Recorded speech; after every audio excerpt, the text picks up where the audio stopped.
Hello, sleepy soul. The night is quiet, the world is asleep, and something is waiting in the dark. Before we begin, subscribe to the channel and write your country and current time in the comments. Now listen carefully. I started working nights at Wendy's because I couldn't sleep anyway. That was the honest reason.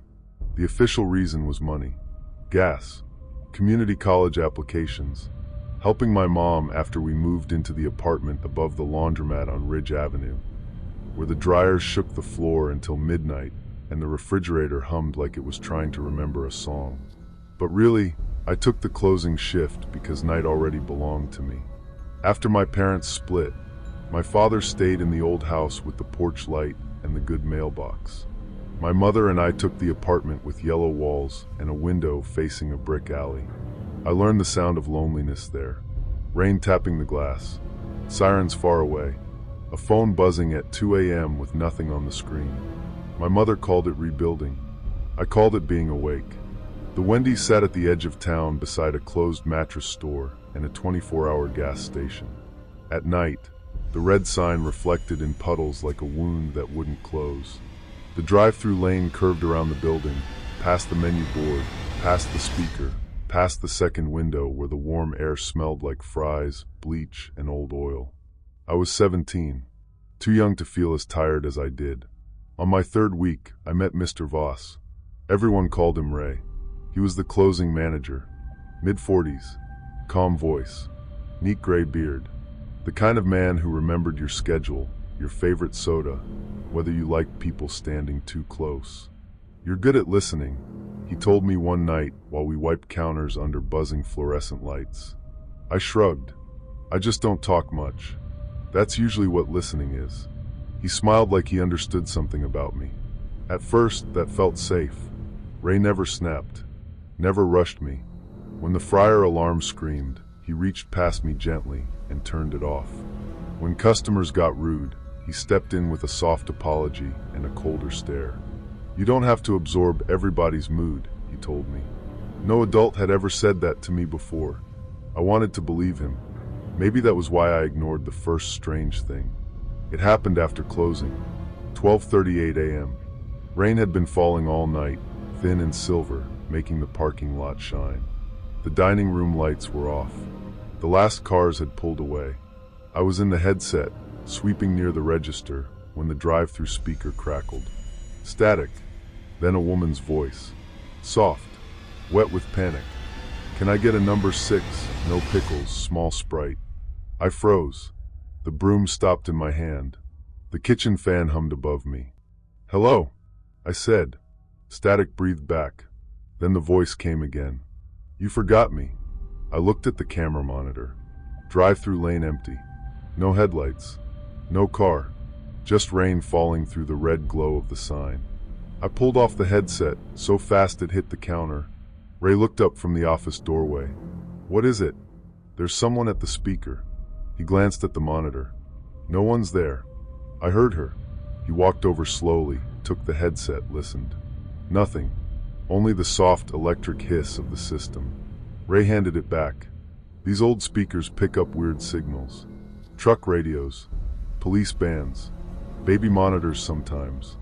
Baby monitors? Town's full of cheap electronics. He said it gently, like he was giving me permission not to be scared. So I took it. I told myself it made sense. The next night, it happened again. 12:38 a.m.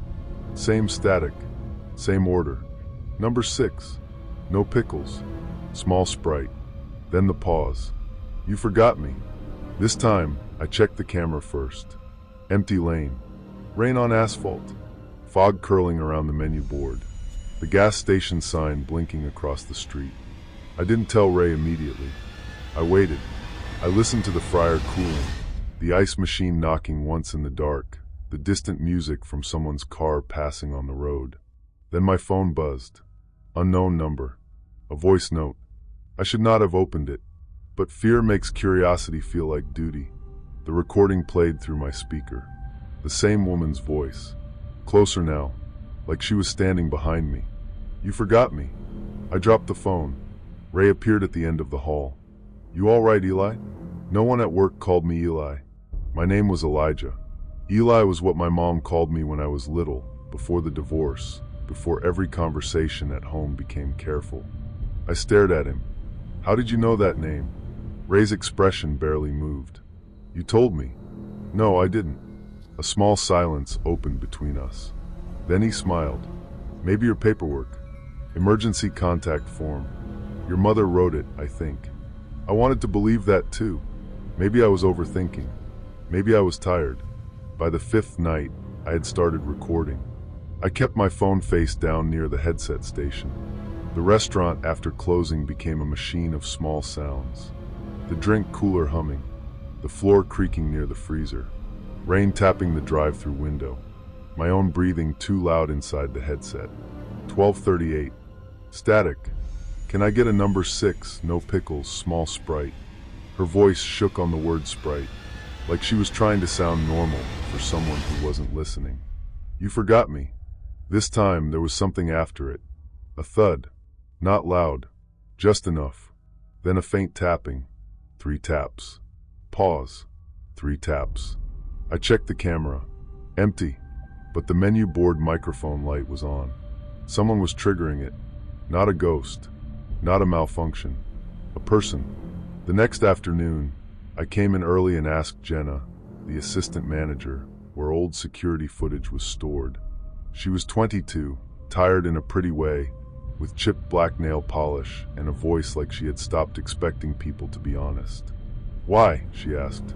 School project. She gave me a look. Try again. So I told her. Not everything.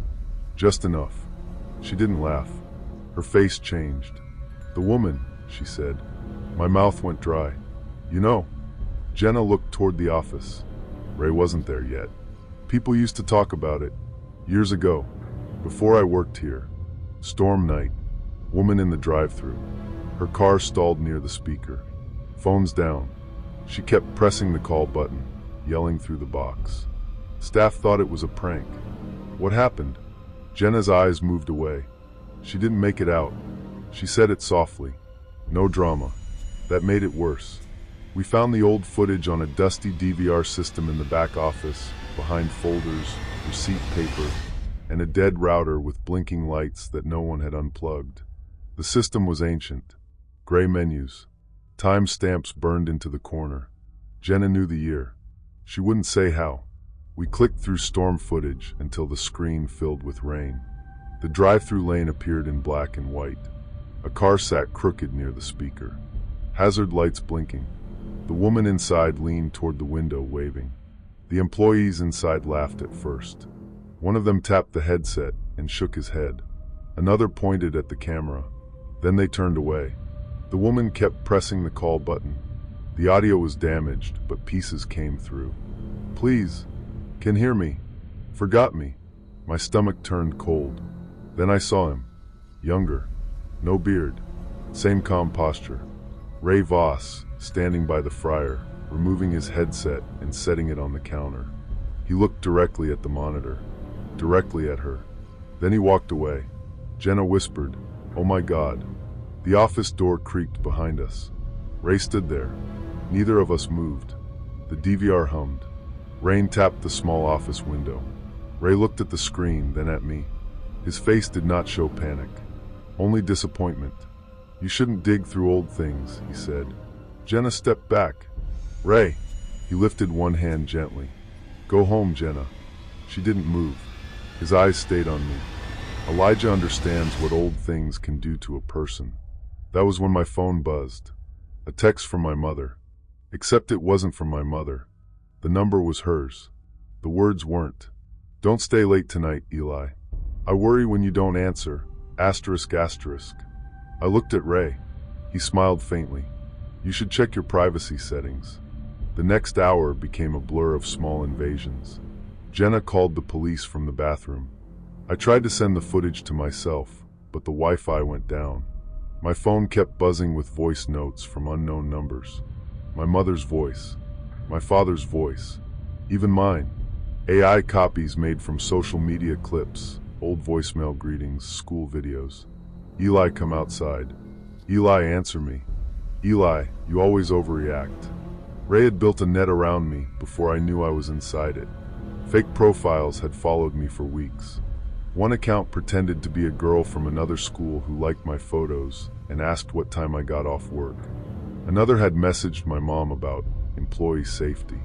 A burner phone had been sending location pings from the parking lot whenever I closed. He had not only triggered the old emergency call, he had studied me, my routines, my fear, my family damage. That was his real talent. Not hiding guilt, finding weakness. At 1:12 a.m., the drive-thru speaker crackled again. Ray was in the dining room now, between me and the exit. The lights were half off. Red neon bled across the wet windows. Outside, fog pressed against the glass. The woman's voice came through the headset hanging on the counter. "Can I get a number 6? Ray closed his eyes. For a second, he looked almost peaceful. "No pickles," he whispered. I backed toward the kitchen. "Why do you play it?" He opened his eyes. "Because someone should remember her. You ignored her." His jaw tightened. "I was 19. So was I last month," I said. "That doesn't make you innocent." He stepped closer. "Not fast. That was what scared me. I carried that night longer than anyone," he said. "They all left. Changed jobs. Got married. Forgot her name. I stayed. You stayed because this place lets you control the story." His expression shifted. The gentleness drained, leaving something flat underneath. "You think you're different from me because you found a file. I think I'm different because I called for help." A siren sounded in the distance. Very faint. Ray heard it too. His eyes moved toward the window. I ran. Not elegantly. Not bravely. I slipped on the wet floor near the mop sink, hit my shoulder against the freezer door, pushed through the back exit into rain so cold it shocked the breath out of me. The alley behind Wendy's smelled like grease, wet cardboard, and exhaust. My shoes splashed through puddles. Behind me, the door opened. Footsteps followed, slow at first, then faster. My phone buzzed again. My mother's cloned voice cried through the speaker. "Eli, stop. Please." I almost did. That is the part one hate remembering. Not that he chased me, that he knew which voice could make me turn around. But Jenna appeared from behind the dumpster, holding her keys between her fingers, face white under the security light. "This way," she whispered. We ran to her car, locked ourselves inside. Ray stopped 10 feet away in the rain. Police lights turned the alley red and blue. For one strange second, he looked like part of the neon. Something artificial. Something that only existed because darkness let it. When officers took him, he did not fight. He only looked at me through the rain-streaked windshield and mouthed something. Not a threat, not an apology, a correction. "You forgot me." Later, Detective Morales showed me what they found. The old emergency call had been stored inside the outdated drive-thru system after a failed insurance investigation. Ray discovered it years ago. He copied it, cleaned the audio, and hid triggers in the network. Every night, at 12:38, he played the same order. Not for her, for himself. But then he started choosing employees to hear it. Young ones, lonely ones, people with unstable homes, quiet personalities, parents who might be dismissed, histories that made fear look like drama. He liked watching them doubt themselves. He liked being the calm man in the room. That was the part the police called manipulation. I called it theft. He stole trust before anyone offered it. The footage went public after the arrest. The restaurant closed for a while. People left flowers near the speaker, wrapped in plastic against the rain. Her name was Liana Mercer. She had been 28. She had ordered dinner after a late shift at a care home. Number 6. No pickles. Small Sprite. I quit the same week. Now I work mornings at a grocery store. There are windows everywhere. Too much light. I still wake sometimes at 12:38. The apartment is quiet then, except for the refrigerator humming and the laundromat machines below turning someone else's clothes in the dark. My phone stays off at night. No unknown numbers. No voice notes. No location sharing. My mother says I'm safer now. She is right, but safety is not the same as silence. Some sounds stay. Static. Rain. a woman trying to be heard through a broken speaker. I used to think being forgotten was the worst thing that could happen to a person. Now I know there is something worse. Being remembered by the wrong person. Being turned into a ritual. A lesson. A voice someone uses to control the living. Memory can be love. Memory can be evidence. But in the wrong hands, memory becomes a locked room. A recording that never stops playing. A voice in the dark asking for help from people who have already decided not to hear. Story 2. When I moved to Ohio, I told everyone it was for work. That was easier than saying I had been left. Easier than saying my ex-fiancée had taken the apartment, the friends, the dog, and somehow even the version of me that knew how to sleep. I rented a room above a closed nail salon on a street that always looked wet, even when it wasn't raining. The refrigerator hummed through the wall. Pipes knocked at night. Music came from the apartment below mine. Soft jazz bleeding through the floorboards like a memory from someone else's life. I worked evenings at Wendy's. Not the dream. Not even a plan. Just fluorescent lights, hot oil, headset static, and enough exhaustion to keep my thoughts from getting too loud. The sign outside was new. Everyone talked about it during my first week. The old one had been smashed in an accident, some truck sliding on black ice and folding the pole halfway down. The replacement stood taller, brighter, cleaner.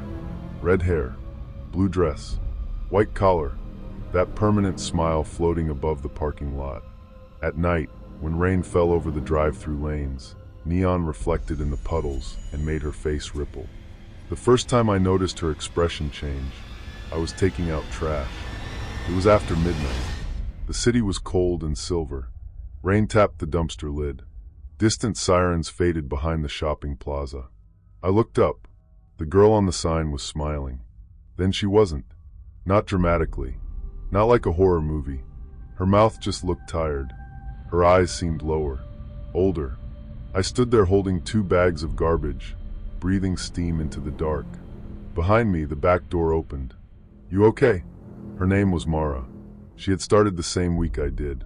Dark coat, careful voice, hair always tucked behind one ear. She had a way of listening that made silence feel safe. I pointed at the sign. "Does she look different to you?" Mara looked up. Rain moved across her face. "She looks sad," she said. That should have scared me. Instead, it comforted me, because I wasn't alone in seeing it. Mara became the first person in that city who knew my coffee order, my smoke break schedule, the way I flinched when someone touched my shoulder from behind. She noticed when my hands shook after my ex texted me. "You don't have to answer people just because they know where your wounds are," she said once. I remember that because it sounded true. It also sounded rehearsed. But I wanted to believe it. The second photo happened by accident. I was leaving work. Rain had turned the parking lot black and glossy. The sign buzzed above me, red and white glowing through fog. I took a picture because the reflection looked strange. When I checked it later in my apartment, the girl's eyes were not looking forward. They were looking down at me. My phone buzzed in my hand. Unknown number. One voice note. I played it. My own voice whispered, "Don't look at her too long." I dropped the phone onto the bed. The refrigerator hummed. Jazz moved through the floor. A car passed outside, throwing headlights across my ceiling like water. I called the number. Disconnected. The next morning, I told myself it was a glitch. Phones do strange things. Apps listen. Ads follow you from thought to thought. Maybe I had recorded myself half asleep. Maybe my pocket had done it. Maybe I was overthinking. At work, Mara brought me a cinnamon coffee. I had never told her I liked cinnamon. "You seemed like the type," she said. That was what people said when they had no explanation. The sign changed every night after that. Not in front of me. Never cleanly. It was always between blinks. Between headlights. Between one sweep of rain and the next. One night, her smile was gone. One night, her eyes were wide. One night, her mouth looked open, like she was trying to say something through plastic and light. I started taking photos. At first, I hated myself for it. Then I needed it. Every picture was worse. In each one, the girl looked slightly older, thinner, more frightened. her face closer to the edge of the frame, as if she were being pulled out of the sign by someone standing just beyond it. Mara watched me from the counter. "You're documenting," she said. "Is that bad?" "No. It means some part of you still trusts evidence." I looked at her. She smiled softly. "What?" "Nothing," I said, but my chest had tightened. My ex used to say that. Trust evidence, not feelings. Evidence. At 2:11 a.m. that night, my phone buzzed. An email from myself. Subject: she was replaced too. Attached was an old missing person poster. A teenage girl named Lila Voss. Red hair, pale face, blue dress in the school photo. She had vanished 12 years earlier from a city 3 hours away, and her face looked exactly like the girl in my photos. Not the Wendy sign. My photos. I did not sleep. The apartment became too loud. The fridge, the radiator, the rain, the buzz of my phone charging beside the bed. Every sound felt intentional. By morning, I had searched everything. Lila Voss, missing girl, sign company, Wendy's accident, old image file, local installer. There was a company name on the invoice taped inside the manager's office. Bright arc signage. I called them from the bathroom during my break. A tired man answered. I asked if they had used a custom image file. He sighed. Corporate sends assets. We don't design the girl. But could a wrong file be uploaded? A pause. What kind of wrong file? I said the name Lila Voss. The line went quiet. Then he said, "Don't call this number again." That night, Mara was waiting by my locker. "You called them," she said. My stomach dropped. "How do you know?" "You looked like someone who needed to." There it was again. That gentle sentence shape. Safe enough to step inside. Sharp enough to lock behind me. Outside, rain fell hard. The drive-thru speaker hissed. The fryers popped. Someone laughed in the dining room, then stopped. Mara leaned closer. "Be careful with missing girls," she said. "People prefer them quiet." I stared at her. "Did you know her?" Mara's expression flickered. "Everyone knows someone like her." After closing, I checked my phone. There were 31 new photos, all of the sign, all taken while my phone had been in my locker. In the last image, the girl was crying. Not cartoon tears, real tears, black with mascara. Her face pressed so close to the edge of the frame that only one eye remained visible. Behind her, reflected in the sign's glossy surface, was my apartment window. My actual window. Second floor. Cracked blind. Yellow lamp. I drove home without music. The city felt empty in a way that made every red light personal. Neon signs trembled in puddles. Fog moved low over the road. My phone buzzed once, then again, on the passenger seat. I didn't touch it. In my apartment, nothing looked disturbed. That made it worse. The door was locked. The window closed. The fridge humming. The jazz downstairs playing low and sad. Then I saw the magnet on my refrigerator. A Wendy's Kids meal toy. Red-haired girl. Smiling. I had never brought it home. Under it was a note. "You remember in pictures because your mind knows better than you do." I backed into the counter. My phone lit up. Video file. I watched myself sleeping. Not from outside. From inside my room. The camera angle was low, near the bookshelf. In the video, a woman's hand entered the frame and placed the toy on my nightstand. Mara's hand. I knew the ring. Small silver moon. I ran. No coat. No bag. Just my phone, keys, and the old panic I thought I had left behind with my ex. The hallway smelled like dust and old carpet. Floorboards creaked under me. Someone's TV murmured behind a door. My footsteps sounded too loud. Outside, cold rain hit my face like gravel. Mara stood across the street under the broken bus shelter, waiting. She did not wave. She just watched me with that calm, grieving face. My phone rang. Unknown number. I answered because fear makes strange choices. Her voice came through the line while her mouth across the street did not move. "Evan," she said, "you are not being haunted." I looked at her through the rain. "Then what are you doing?" "Helping you notice what you hide from yourself." "Stay away from me." You invited me in. No, you always do. Lonely people leave doors open in different ways. A bus passed between us, spraying water across the curb. When it was gone, Mara was closer. Not across the street anymore. My breath caught. I know about Lila, I said. Mara smiled sadly. You know about a file. She was on the sign. No, Mara said. She was never on the sign. My phone buzzed again. A photo opened by itself. The Wendy's sign. Normal. Perfect logo. Perfect smile. Then the image shifted. Not the sign. My phone screen. An overlay. A replacement. Another buzz. A folder opened. Hidden gallery.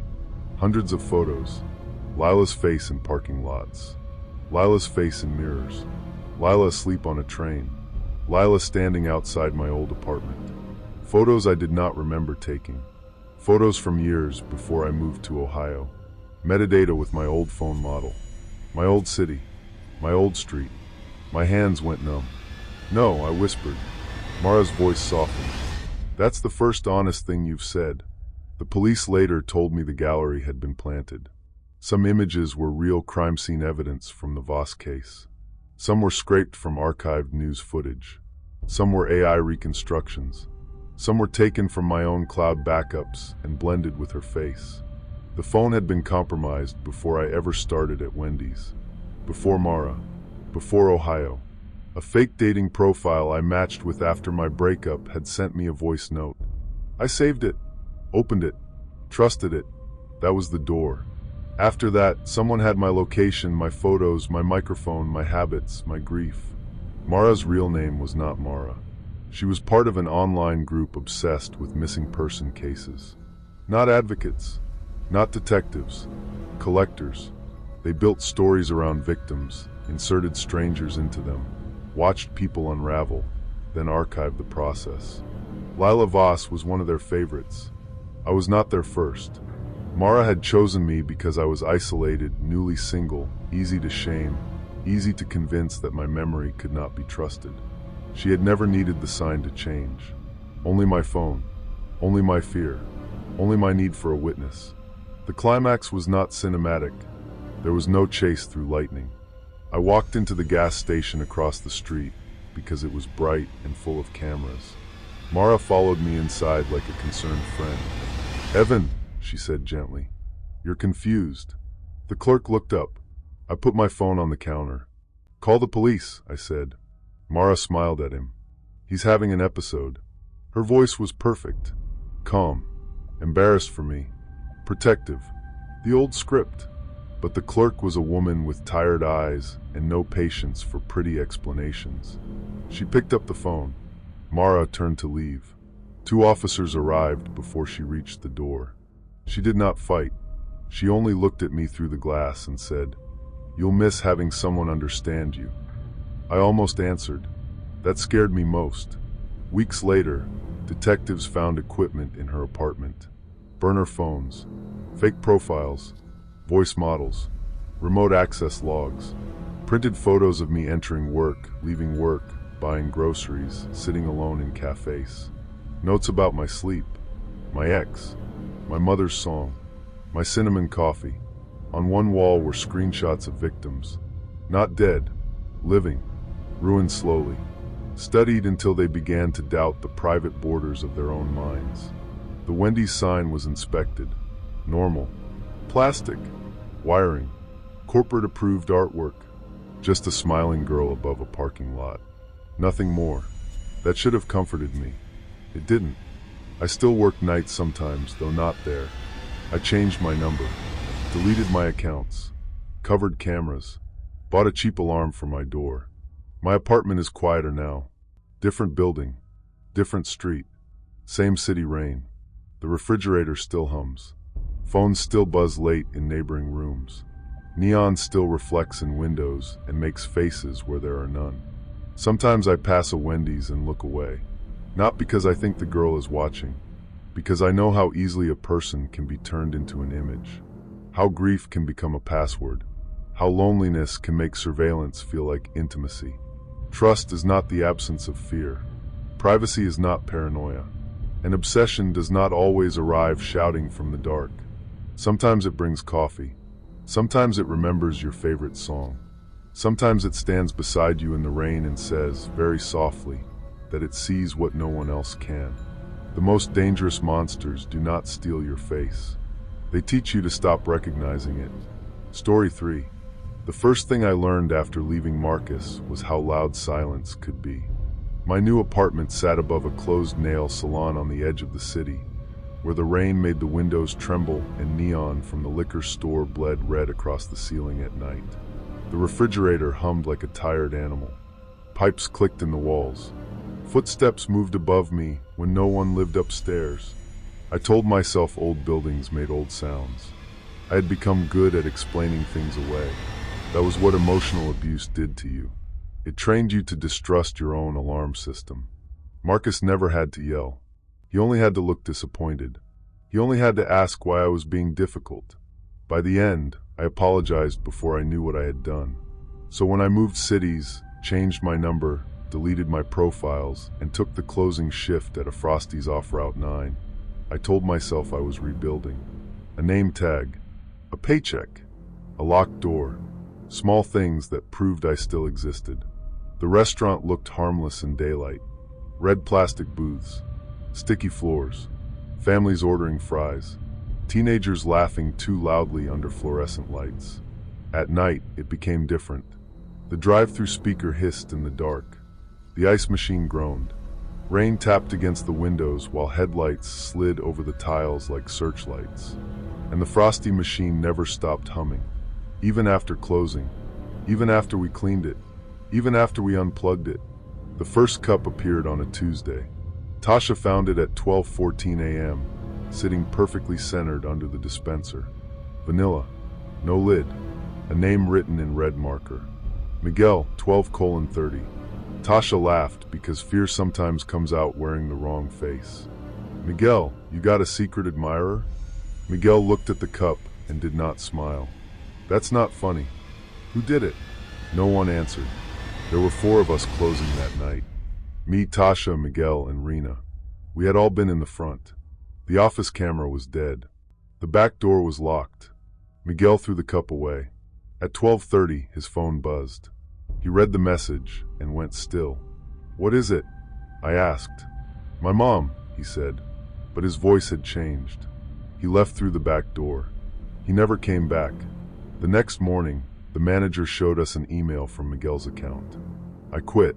Sorry for the short notice, asterisk asterisk. No punctuation after that. No explanation. Rena said he wouldn't do that. The manager shrugged like poor people disappearing was a scheduling inconvenience. I wanted to believe Miguel had a family emergency. Maybe he was embarrassed. Maybe the cup was a prank. Maybe I was overthinking. I told myself it made sense. The second cup appeared 2 nights later. Chocolate, red marker. Tasha, 1:05. By then, none of us laughed. Tasha stared at her name until the fryer alarm beeped and made all of us jump. I'm not leaving, she said. We stayed with her after closing. Rena sat near the back door holding a mop handle. I kept my phone ready. The street outside was wet and empty, neon signs trembling in the puddles. At 1:05, the drive-thru speaker crackled. No car outside, just static. Then a voice came through. Soft. Male. Tasha, your ride is here. Tasha's face went white.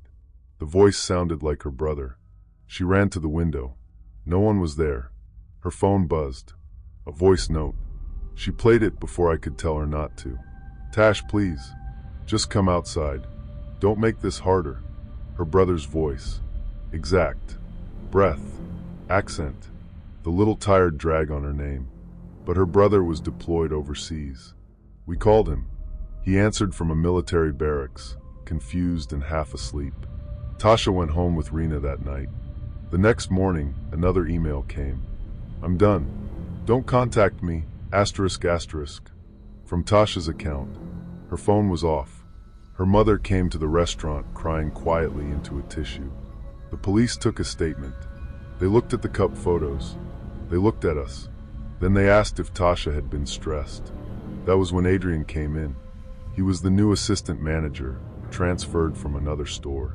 Early 30s, calm eyes, gray coat damp from rain. He moved gently, as if the world had already been too harsh and he did not want to add to it. "I'm sorry," he said to me in the stockroom while I counted sauce packets with shaking hands. "No one should have to work scared." I looked away. "I'm fine. You say that like someone taught you to." I stopped counting. He gave a small, apologetic smile. "I noticed patterns. Occupational hazard." He brought me coffee the next night. Black, 2 sugars. "How did you know?" I asked. "You ordered it yesterday." "I didn't." He paused only a second. Then, lucky guess. I wanted to believe it. He was easy to talk to. That was the danger. He did not push. He listened. When I mentioned my apartment was too quiet, he said, "Quiet after control can feel like abandonment." The sentence was so precise I almost cried. Marcus had never understood me that well. Or maybe he had. Maybe understanding and invasion were cousins. The third cup appeared with Rena's name. Rena, 12:58. This time I filmed everything. The machine was unplugged. I showed the cord on camera. I showed the empty counter. I showed the locked back door. Then the lights flickered. The machine hummed. Cold air poured from the vent, and one smooth ribbon of vanilla dropped into a cup that had not been there a second before. Rena whispered, "No." Her name was already written on it. Red marker. Wet ink. A phone buzzed. Mine. Unknown number. A video opened by itself. It showed Rena walking through a parking lot tomorrow morning. Same jacket. Same backpack. A black sedan idling near the dumpsters. The caption read, "She always chooses the shortcut." Rena said, "I don't." But she did. Every morning. Through the alley behind the laundromat, because it cut 6 minutes from her bus stop. I knew because I had watched her do it. So had someone else. We went to the police again. This time, I brought metadata screenshots. The video had been scrubbed, but one thumbnail cache showed GPS coordinates near the restaurant. The officer listened longer. "Not long enough. Change your routines," she said. "Do not go anywhere alone." Rena stayed at my apartment that night. Rain tapped the windows. The refrigerator hummed. Distant music came through the wall, soft jazz from the neighbor I had never met. At 3:11 a.m., my phone buzzed. A dating app notification. I had deleted the app months ago. Still, there it was. A profile named Safe Harbor had sent me a message. "You always sleep with one lamp on now." I sat up slowly. Across the room, Rena breathed under a blanket on the couch. Another message arrived. "Lenny used to sleep in the dark. My mother was the only person who had ever called me Lenny. She died when I was 19. My hands went numb. I opened the profile. No photos. No bio. Only one linked song. The same soft jazz playing through the wall. I grabbed a kitchen knife and walked into the hallway. The music stopped. The corridor smelled like rain and old carpet. At the far end, the exit door eased shut. The next morning, Rena did not take the shortcut. She walked with me to the bus stop in daylight. We were 20 feet from the shelter when a delivery van pulled up. The side door opened. Someone inside said her full legal name. Not Rena. Sabrina Patel. The name she hated. The one only HR used. She froze. I grabbed her wrist. A man stepped out wearing a courier jacket and medical mask. He held a phone. On speaker, Rena's mother was crying. "Beta, please go with them. They said you're in trouble." AI. Cloned voice. Or maybe a real call manipulated through panic. Rena screamed. People turned. The van door slammed. It drove away. She lived because we were late. Because fear made us walk slower. That afternoon, Adrian found me behind the restaurant, shaking beside the dumpsters. "You're not crazy," he said. I hated how much I needed to hear it. He touched my shoulder lightly. I let him. Then he said, "Marcus used to say you were dramatic, didn't he?" The world narrowed. Rainwater slid from the roof in steady threads. I stepped back. "I never told you his name." Adrian's face changed. "Not much. Only the warmth left." "You mentioned him." "No. People reveal more than they remember." Maybe. Maybe I was tired. Maybe trauma made memory porous. Maybe I was overthinking. But that night, I checked the employee system. Adrian's profile had been created 3 days before he arrived. No transfer record. No background form. No payroll ID attached. A fake employee floating inside the schedule like a ghost. Then I found the old name buried in the access logs. Julian Voss, former general manager. Terminated 18 months earlier. Reason: misconduct. I searched him at home with the lights off. News articles. Deleted complaint threads. A lawsuit that vanished.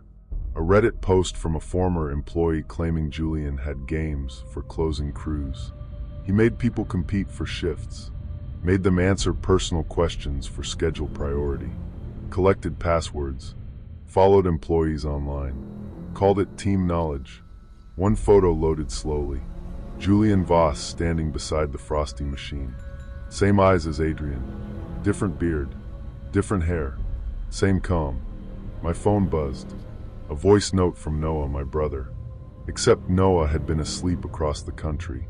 His voice said, "Lenny, don't go back to work." I checked the metadata. This time he missed something. The file had been generated on a laptop named Adrian MGR. I sent everything to the detective who had finally given me her direct number. Then I went back to the restaurant. Not because I was brave. Because Rena had not answered my calls. Because fear becomes useless when someone else is inside it. The store was dark when I arrived. Closed early according to the sign. The drive-thru menu glowed in the rain. French fries. Burgers. Frosties. Cheap comfort under buzzing light. Inside, the Frosty machine hummed. A cup sat beneath the nozzle. Vanilla. Red marker. Lena, 11:40. I looked at the clock. 11:45. The pickup time was 5 minutes ago. Behind me, the lock clicked. Adrian stood near the office door. No coat now. No softness. Just Julian wearing another man's face. "You were always sharper than the others," he said. His voice was gentle. Almost proud. "Where's Rena?" "Safe. That word doesn't belong in your mouth." He smiled. "You're angry because I learned you accurately. You stalked us. I studied the environment. People are mostly routine. You all think privacy is sacred, but then you hand your lives to apps, schedules, loyalty accounts, dead social profiles. I only connected what you abandoned." The Frosty machine coughed behind me. Cold air touched my neck. "You made them disappear. I gave them exits. Fake resignation emails? They were unhappy. You used their families' voices. I used what worked." He sounded patient, like I was a child failing to understand a lesson. Then my phone buzzed. A message from Rena. "Don't trust him. Office closet, ****. Julian's eyes moved to my phone. Too late. Blue and red lights washed across the windows. Neon mixed with police strobes until the whole restaurant looked underwater. "You inside. Not afraid. Disappointed. You let them make you ordinary again," he said. The back door burst open. Police shouted. Julian did not run. People like him rarely imagine endings they do not control. They found Rena locked in the office closet, scared but alive. They found burner phones in the ceiling tiles. A hidden power line behind the Frosty machine. A small dispenser rigged inside the panel to drop cups from a loaded sleeve. Cameras in the smoke detectors. Employee passwords on a laptop.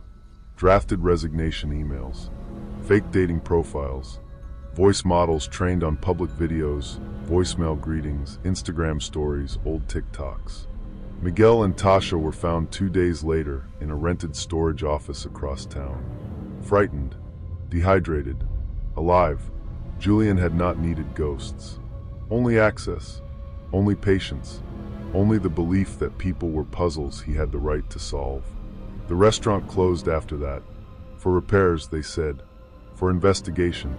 For the kind of silence businesses use when truth is bad for the brand. I quit before they could ask me to come back. Now I work mornings at a small cafe near the river. The espresso machine hisses. Rain beads on the windows. Soft jazz plays low enough not to become a memory. Customers give fake names for pickup orders and laugh when I call them out. I still flinch at red marker. I still check vents. I still wake when the refrigerator hum changes pitch. Sometimes my phone buzzes late at night and my whole body becomes that closed restaurant again. The wet tiles, the cold machine, my name on a cup, 5 minutes too late. People think privacy is about hiding secrets. It isn't. Privacy is the border between being known and being consumed. It is the right to have habits without becoming predictable, a name without becoming a target, a past without becoming someone else's weapon. Obsession does not always break the door down. Sometimes it learns the access code. Sometimes it smiles. Sometimes it brings you coffee exactly how you like it and waits for you to call that kindness. That is what still frightens me. Not that Julian watched, but that, for a while, being watched felt almost like being understood. Story 4. The Wendy's on Harrow Street stayed open until 2 in the morning. By then, the city looked rinsed clean and abandoned. Rain glazed the asphalt. Neon from the drive-thru sign spilled red across puddles. Taxis hissed past the windows. Somewhere beyond the bus stop, sirens rose and faded like someone remembering pain and choosing not to say it out loud. I worked closing shift because I did not sleep well anyway. After my breakup, my apartment had become a quiet machine for loneliness. The refrigerator hummed. The radiator knocked. My phone buzzed at night with nothing important. I would wake at 3:17 a.m., stare at the ceiling, and listen to the upstairs neighbor walk across the floorboards like they were pacing through my thoughts. My mother was sick in another city. My ex had left slowly, not by walking out, by becoming less kind every week until kindness felt like something I had imagined. So I took the job. Uniform. Register. Fry station. Smile. There is comfort in instructions when your life has lost its shape. Customers don't need your story, my manager, Glenn, said on my first night. They need service with a smile. He smiled when he said it. Glenn was good at smiling. It never reached his eyes. The person who made the job bearable was Iris. She worked evenings and always smelled faintly of rain and vanilla hand cream. She had a calm voice, the kind that could make bad news sound organized. "You're new to closing," she said one night, handing me a mop. "Don't let Glenn scare you. He likes people nervous. Makes him feel tall." I laughed. It was the first real laugh I had made in weeks. After that, she became my safe place in the fluorescent misery of the restaurant. We drank burnt coffee in the break room. We watched fog gather against the windows. She listened when I spoke about my mother's chemo, about my ex, about how silence in an apartment could feel louder than screaming. I should not have told her so much, but loneliness makes privacy feel unnecessary. I wanted to believe it. The training video appeared after I filed the complaint. Nothing dramatic, just a form. Glenn had been changing clock-out times, cutting minutes from shifts. When I noticed, he smiled and said, "You're still learning the system, Nate." I sent HR screenshots. 2 days later, Glenn called me into the break room. Rain tapped against the small window above the lockers. The soda machine hummed through the wall. Oil hissed in the kitchen, steady and violent. "You missed a training module," he said. "I did all of them. Not this one." He slid an old laptop toward me.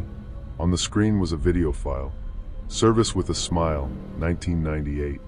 The thumbnail showed a woman in an old Wendy's uniform standing behind a counter, smiling too brightly. "This looks ancient," I said. Glenn shrugged. "Franchise requirement." Iris stood by the lockers, tying her apron. She looked at me, then at the laptop. For a second, her expression changed. Not fear, recognition. Then she smiled gently. "Just watch it," she said. "It's boring."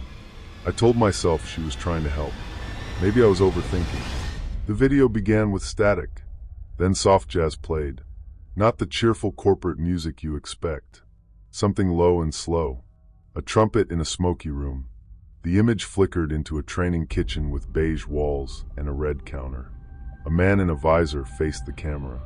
"At Wendy's," he said, "a smile is not just an expression. It is a promise." The audio was warped, stretched thin. I rubbed my eyes. The man continued. A guest may arrive hungry, lonely, frightened, recently abandoned. My hand froze on the mouse. The woman beside him turned. She looked directly into the camera, directly at me. Nathan, she said, your mother called twice today. You ignored the second call because you were afraid the news was worse. The break room seemed to lose air. From the kitchen, baskets clanged.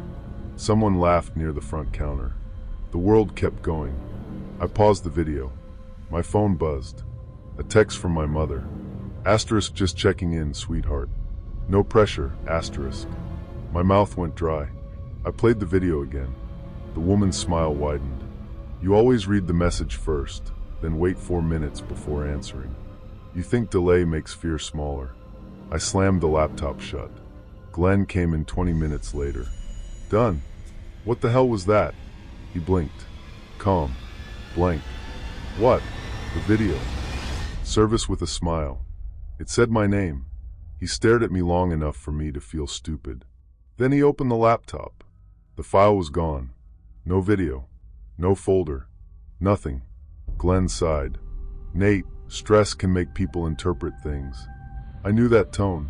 My ex used it. Soft concern as a weapon. That night, I walked home through rain and neon, my hood up, my phone cold in my hand. The city reflected itself in every window. In one dark cafe window, I thought I saw the woman from the video behind me. I turned. Only the street. Only fog. Only my own breath. When I reached my apartment, my phone buzzed. A voice note from Iris. Her voice came through soft and warm. Hey, Glenn told me you got shaken up. I know nights are difficult for you. Make tea. Lock the door. Sleep if you can. I had never told Iris I drank tea after panic attacks. I had never told anyone at work that nights were difficult. Still, her voice felt kind. I wanted to believe it. The second video played by itself. 3 nights later, during closing, the monitor above the prep station flickered. It usually showed order numbers. Now it showed the same beige training kitchen. Soft jazz. Static. The man in the visor stood closer to the camera. A smile protects the team, he said. The woman beside him held up a receipt. On it was my address. Full address. Apartment number. The exact mistake delivery drivers always made with the side entrance. My headset crackled. A voice whispered, "Smile, Nathan." I ripped it off. Iris found me in the freezer hallway, shaking. "You need to breathe," she said. "How do they know where I live?" "Who?" "The video." She watched me carefully. Then she touched my wrist. Not romantic. Not dramatic. Precise. "You're exhausted," she said. "Exhausted people connect patterns." I pulled away. "That sounds like Glenn." Her face softened. "Or it sounds like someone who cares about you." I almost apologized. That is the frightening thing about being manipulated after emotional abuse. You apologize for noticing the knife. The discoveries came in layers. First, my Instagram account showed logins from a city I had never visited. Then old texts from my ex appeared in screenshots emailed to my work account. Then my mother received a call from me at 1:12 a.m. Except I had been asleep. She said I sounded strange. Flat. I had told her not to trust doctors. I had told her to stop treatment. I sat on my kitchen floor while the refrigerator hummed and rain scratched at the glass, listening to my mother cry through the phone. "It sounded like you," she whispered. AI voice cloning. The phrase entered my mind cleanly, coldly, like a diagnosis. I stopped trusting my phone. I stopped trusting mirrors. I stopped trusting kindness. Then came the dating profile. A woman named Claire matched with me on Haven. Her first message said, "You look like someone who notices when rooms go quiet." Same structure as Iris's words. Same intimacy. Her photos were too perfect. Cafes. Rain. Soft sweaters. No friends tagged. I reverse searched one image. Stock photo. The profile vanished 5 minutes later. At work, Iris watched me from across the kitchen. "You seem far away," she said. "Do you use dating apps?" She smiled faintly. "That's an odd question. Do you?" Sometimes people look for comfort in unsafe places, she said. There it was. Not an answer. An observation. Invasive. Elegant. Calm. My phone buzzed in my pocket. Unknown number. You file complaints because you need someone to prove you matter. I looked up. Iris was still smiling. Behind her, the fryer timer beeped and beeped and beeped. I went to the police the next morning.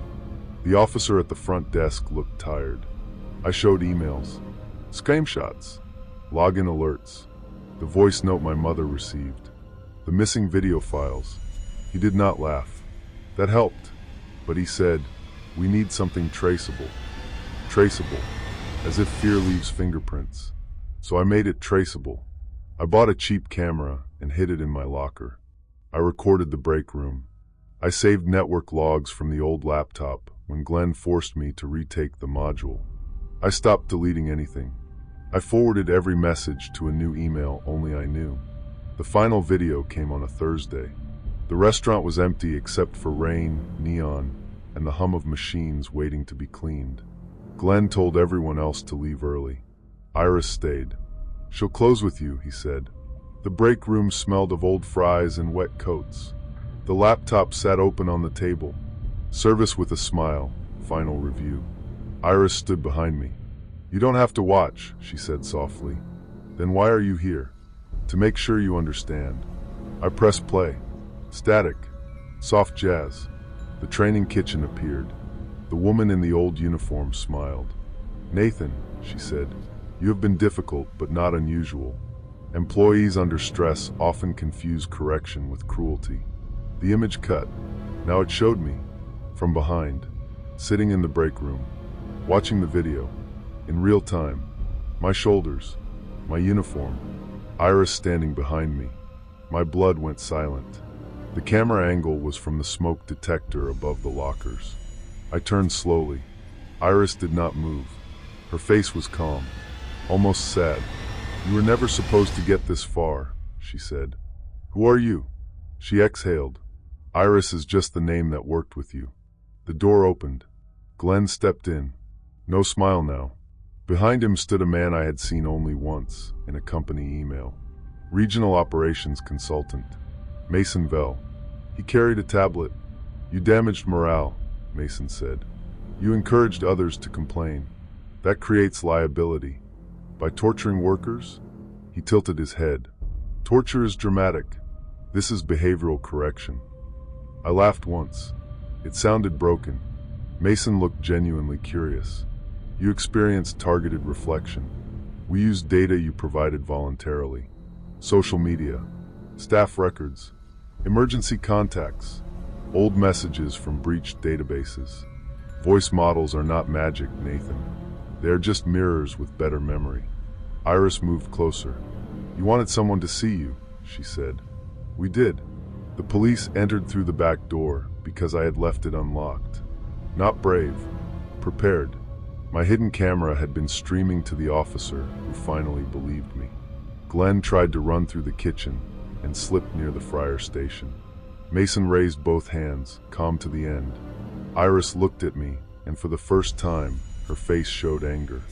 Not because she was caught, because I had stopped being readable. The investigation took months.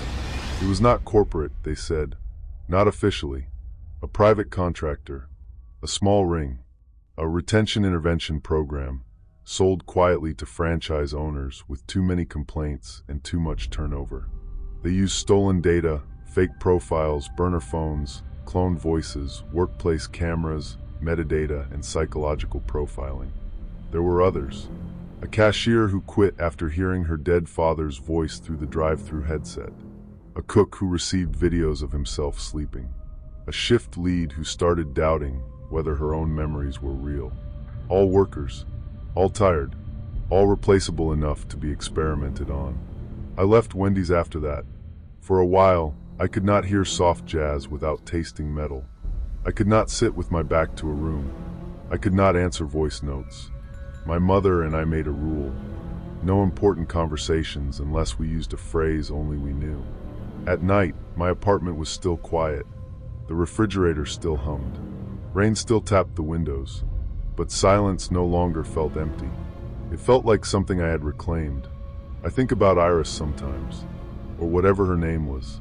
How gently she entered my life. How carefully she listened. How she turned my grief into a map. That is the new shape of fear. Not a stranger outside your window. A stranger who knows what song calms you down. Who knows your mother is sick.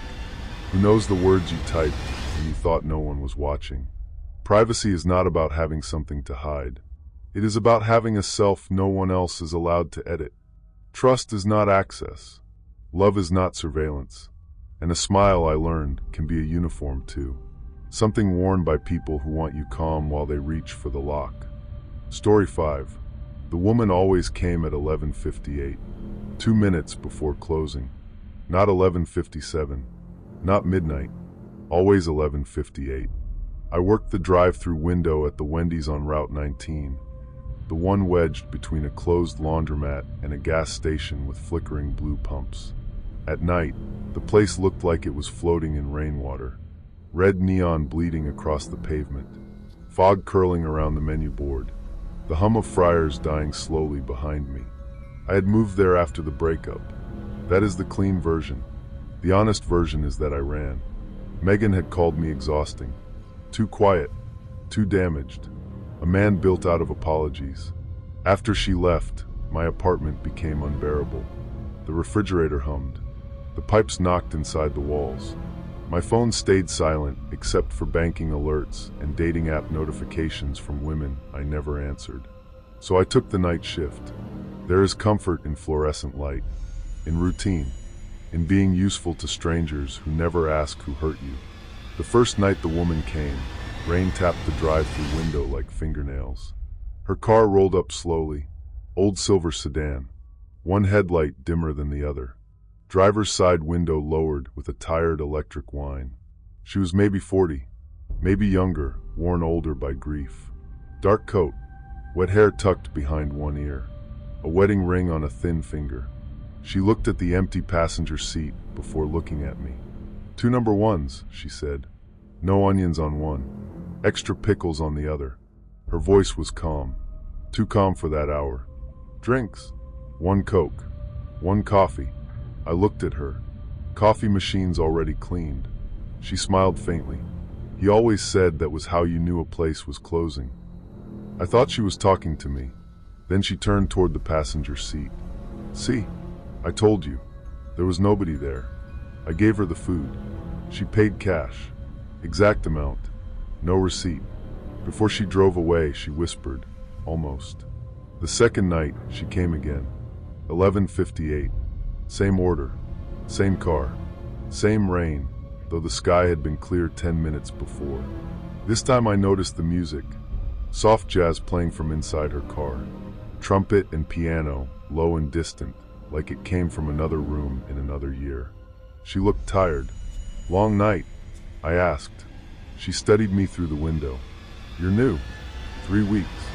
That's how it starts, she said. What? She glanced at the passenger seat again. Nothing. I wanted to believe it was grief. Maybe she had lost someone. Maybe the empty seat was a habit her heart refused to surrender. I told myself it made sense. By the 5th night, I knew her name was Claire. Not because she told me, because she left a receipt from a nearby cafe on her passenger seat, folded beneath a cracked phone. The receipt said Claire M. in black thermal ink. I should not have looked. But loneliness makes curiosity feel like intimacy. That night, when she ordered, she added, he used to hate onions. Your husband? Her hand tightened on the steering wheel. Yes. I'm sorry. She looked at me then. Really looked. Most customers saw a uniform, a headset, a hand passing food through a square of glass. Claire saw my face. You don't sleep much, she said. I laughed once. Is it obvious? You keep touching your left wrist. People do that when they're trying not to check their phone. I stopped. My phone was in my pocket, buzzing from a dating app one had deleted twice and reinstalled 3 times. You notice a lot, I said. So do men who are trying not to feel alone. The words landed too precisely. Comforting, invasive, both. After she drove away, The restaurant felt colder. The manager, Ron, came from the office carrying the safe bag. He was in his late 50s, narrow-eyed, always smelling faintly of cigarettes and peppermint gum. "She came again?" he asked. "Yeah." He watched the empty drive-thru lane. "Don't get involved with lonely women, Evan. They turn memory into a weapon." I had never told Ron my breakup story. I had never told him I was lonely. Maybe he guessed. Maybe I was overthinking. A week later, I saw the fingerprints. Claire pulled up at 11:58. Fog covered the inside of her windshield. Her heater must have been broken. The glass was milky with breath. She ordered the usual. While I passed out the bag, I saw the passenger window. 5 fingertips pressed into the fog from the inside. Low, near the glass, like someone had rested their hand there moments before. I froze. Claire followed my stare. For the first time, her calm cracked. "Don't," she said. Don't." The word was quiet, but it cut. She drove away without taking the coffee. That night, I searched her name. I found her on Facebook. Locked profile. Old wedding photo. Husband named Adam Mercer. Missing since 2017. The article loaded slowly on my cracked phone while the break room fridge hummed beside me. Local man vanishes after late night fast food stop. My throat tightened. Adam Mercer was last seen entering the Wendy's on Route 19 at 11:59 p.m. This Wendy's. Except not this building. The article said the original restaurant had burned down 6 months later. Rebuilt over the same lot. New walls. New counters. Same red sign glowing over the same asphalt. Security footage from that night had been lost. No suspect named. No body found. Just a man walking in. Never walking out. I heard footsteps outside the break room. When I opened the door, Ron was standing in the hall. "You're paid to close," he said. "Not research customers." His tone was mild. Almost kind. That scared me more. After that, things changed. My phone buzzed at 3:12 a.m. Unknown number. A voice note. Megan's voice came through the speaker. Soft. Sad. "Evan, you always need broken women to make yourself feel needed." I dropped the phone. Megan had never said that. Not in those exact words. But it sounded like her. Same breath. Same tired edge. AI voice cloning. I had read about it. Scam calls. Fake emergencies. Stolen audio from social media. But Megan's Instagram was private. The next message was a photo. Me behind the Wendy's dumpster, smoking though I had told everyone I quit. Then another. My apartment window. Blue light from my kitchen. Rain streaking the glass.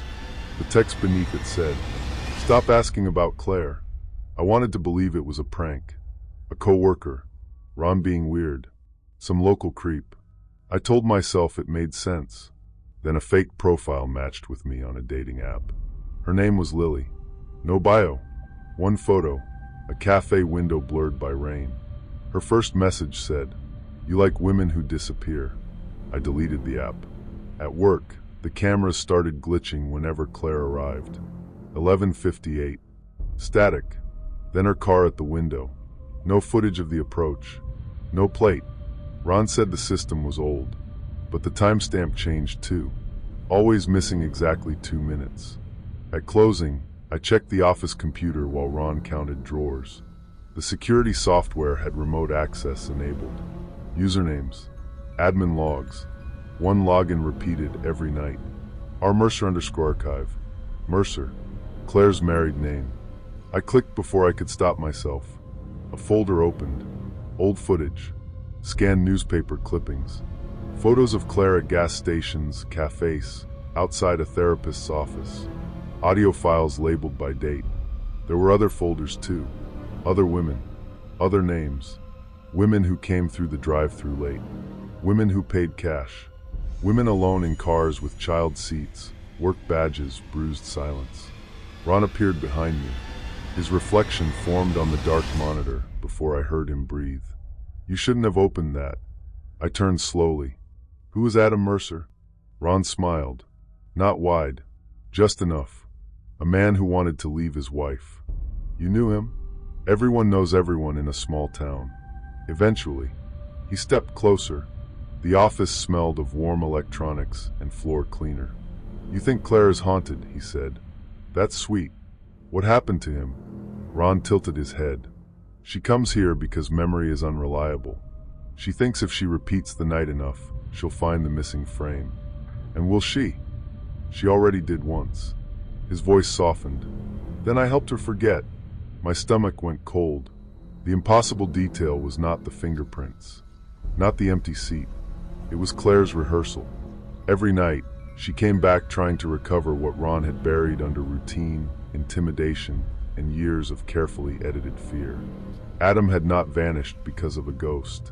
He had vanished because he entered the restaurant after arguing with Claire in the parking lot. Ron was assistant manager then. Adam owed him money.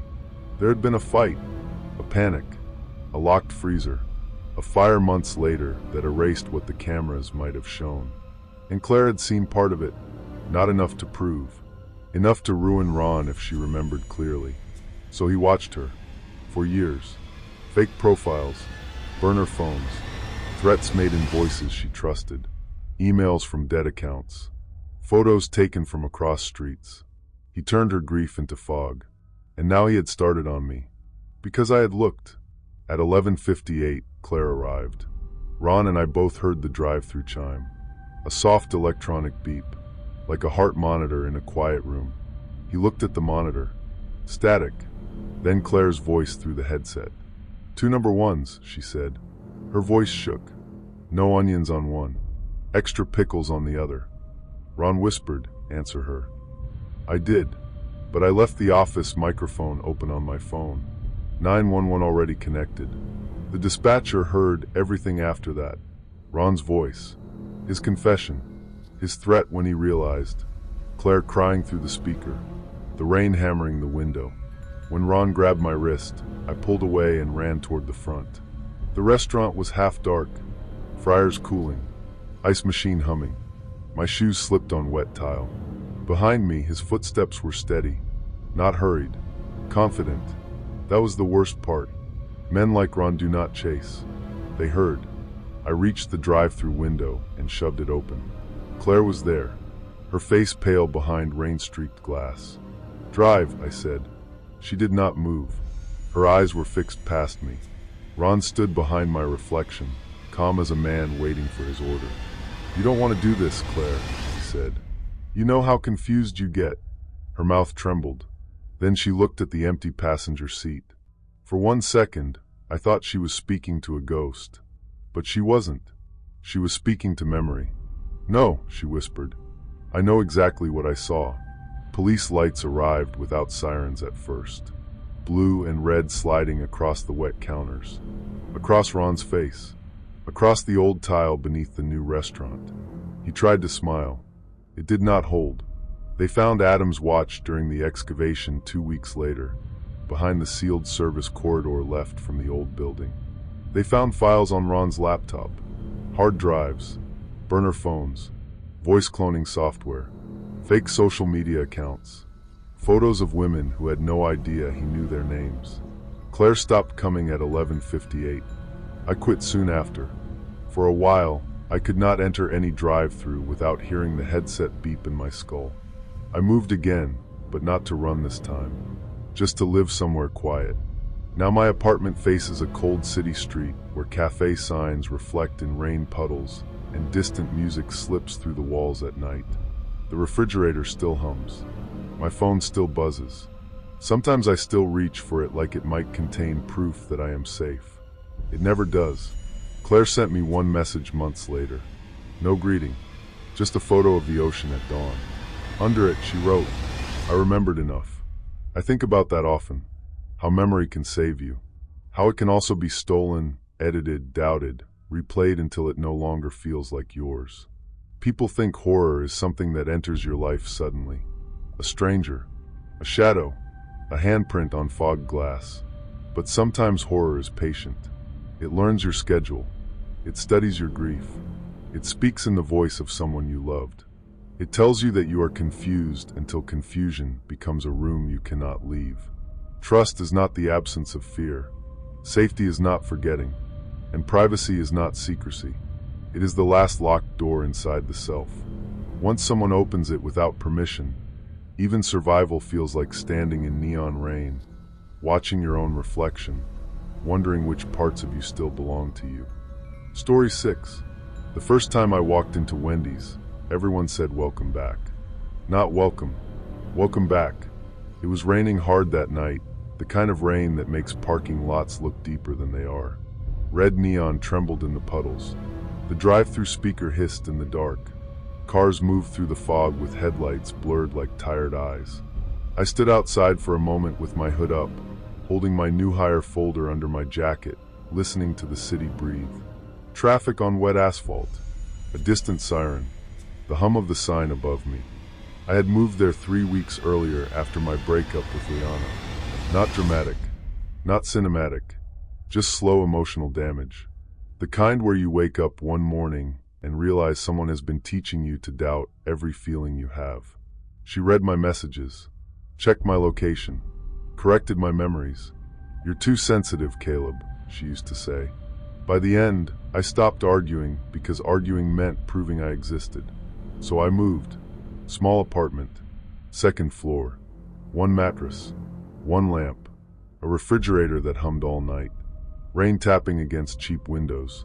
My phone face down because silence felt safer than notifications. The Wendy's job was supposed to be simple. Money, routine, human noise. I opened the door and stepped into the smell of fryer oil, bleach, warm bread, and wet coats. A girl at the counter looked up and smiled. "There he is." I stopped. She was around my age, maybe 19. Dark hair tied back, calm eyes. Her name tag said Maya. "You're Caleb, right?" she said. "Yeah, first shift." Her smile faded slightly. "First?" Before I could answer, a man came out of the office with a headset around his neck. Mid-40s, clean shirt, careful voice. "Caleb," he said, "you're late." "I'm not. I'm scheduled for 6. He looked at the clock, then at me. Then he laughed softly, like I had made a private joke. "Right. 6. His name was Martin Bell, general manager. He shook my hand with both of his, too warmly. "Good to have you back." I tried to smile. "I think there's some confusion. I've never worked here before." Nobody laughed. The kitchen sounds continued around us. Fryer alarm. Ice machine knocking. Rain ticking against the drive-thru window. Maya looked at Martin. Martin looked at me like I was fragile. "Let's get you your uniform," he said. In the break room, my name was already on a locker. Caleb D. The label was old, corners peeling, written in black marker. Inside was a folded uniform, a hat, a half-used deodorant, and a schedule with my name printed across 5 weeks. My hands went cold. "That's not mine," I said. Martin leaned against the doorway. "You okay?" "I just got hired yesterday." He watched me with patient concern. "You've been here since March." It was October. Maya stepped in quietly behind him. "Maybe HR messed something up," she said. Her voice was gentle, comforting. She looked at me like she believed me, and in that moment I needed belief so badly I almost leaned toward it. "I can check the staff photos," she said. I should have walked out, but shame is a leash. I stayed because everyone was looking at me like the problem was inside my head. In the office, Maya opened a shared folder on the manager computer. Staff barbecue, spring cleanup, birthday cake in the break room. There I was, or someone wearing my face. Same hair, same height, same crooked smile I hated in pictures. Wendy's hat low over his forehead, his arm around co-workers I had never met. In one photo, he stood beside Maya. She was laughing. He was looking at her like he knew her. My throat tightened. "That isn't me." Maya zoomed in. The face blurred slightly. "Not enough. Close enough to ruin me." Martin said, "Caleb, if something happened, you can tell us." Something had happened, just not to him. My phone buzzed in my pocket. A text from my own number. "Stop asking questions." I stared at it until the letters lost meaning. Then another came through. "Finish your shift. Smile. Don't make them worry. Asterisk asterisk." I looked up. Martin was still watching me. Maya's expression had changed. Concern, fear, or performance. I told myself it had to be a prank. Maybe my number had been spoofed. Maybe someone from my old life found me. Maybe Liana was punishing me for leaving. I wanted to believe there was one explanation. One person, one wound. The night crawled forward. Customers came and went in wet jackets. The drive-thru headset crackled. Grease popped in the fryers. Soft pop music played from the ceiling speakers, too cheerful for the hour. Coworkers spoke to me like we had memories. Remember when you dropped the chili lid? You still owe me $5. You told me your mom hates hospitals. I never told anyone that. At 11:47 p.m., during closing, Maya found me by the mop sink. You're shaking, she said. I'm fine. No, you're doing that thing. What thing? She hesitated. Touching your left wrist when you're scared. I pulled my hand away. The floor creaked beneath us. The refrigerator hummed through the wall. How do you know that? She looked hurt. You told me. No, I didn't. A small silence opened. Then she said very softly, maybe he did. He, the other me. She helped me search the locker after Martin left to count registers.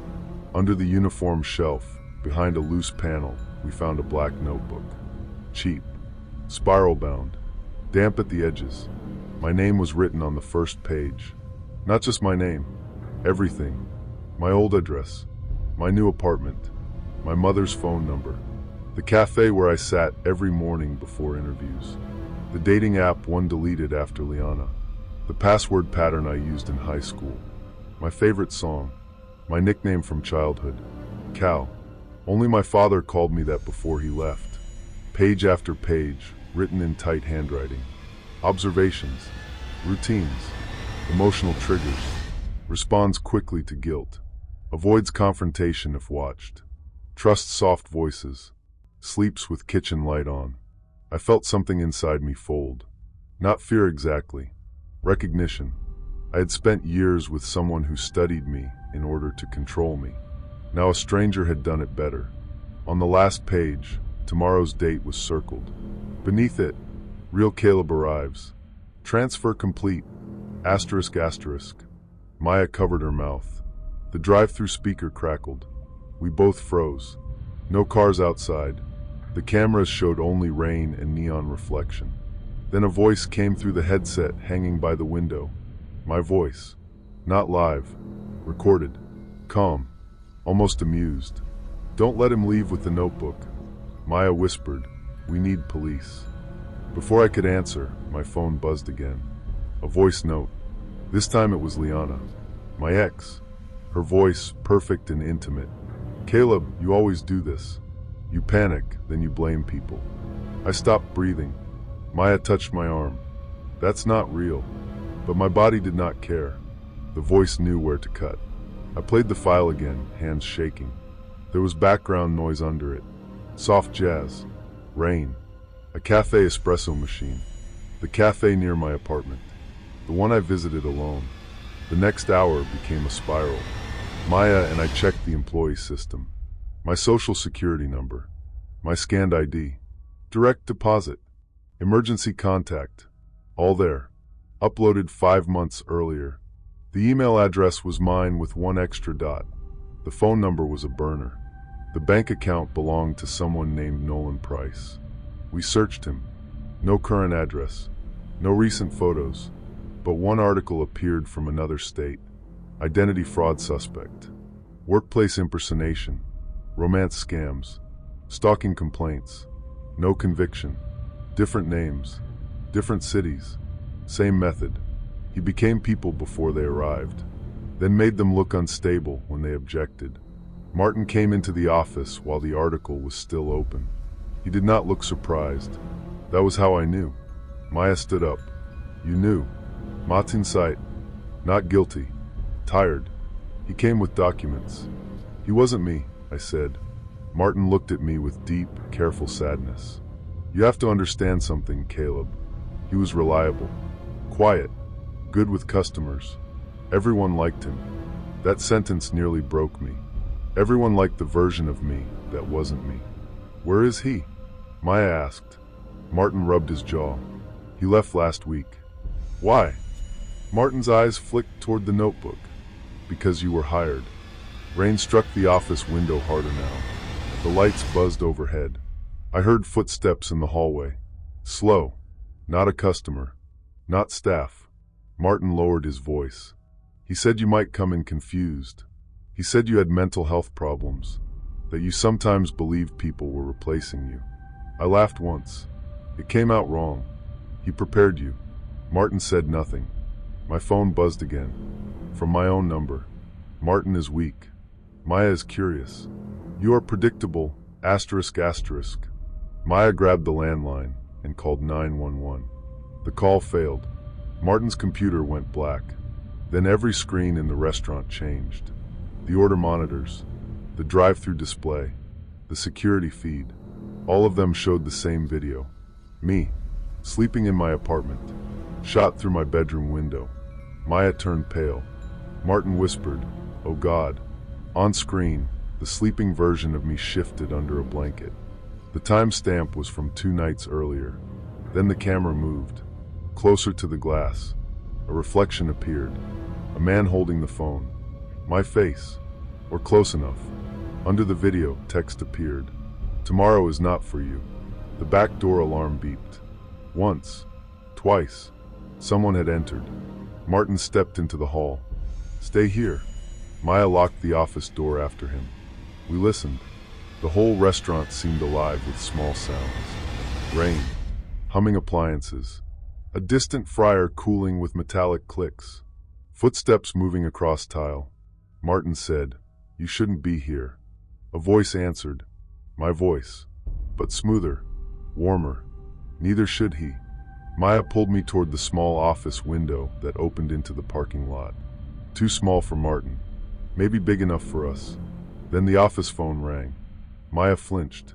I picked it up without thinking. The voice on the line was calm. Intelligent. Almost kind. "Caleb," he said. "You look exhausted." I looked toward the ceiling camera. The red light blinked. "You're watching us. I've been watching you longer than this." "Why?" A soft breath. "Because you waste your life trying to be real to people who never look closely." I looked closely. "You stole my life." "No," he said. "I tested it. You should be grateful. People preferred you when I wore you." I closed my eyes. For a second, I was back with Liana.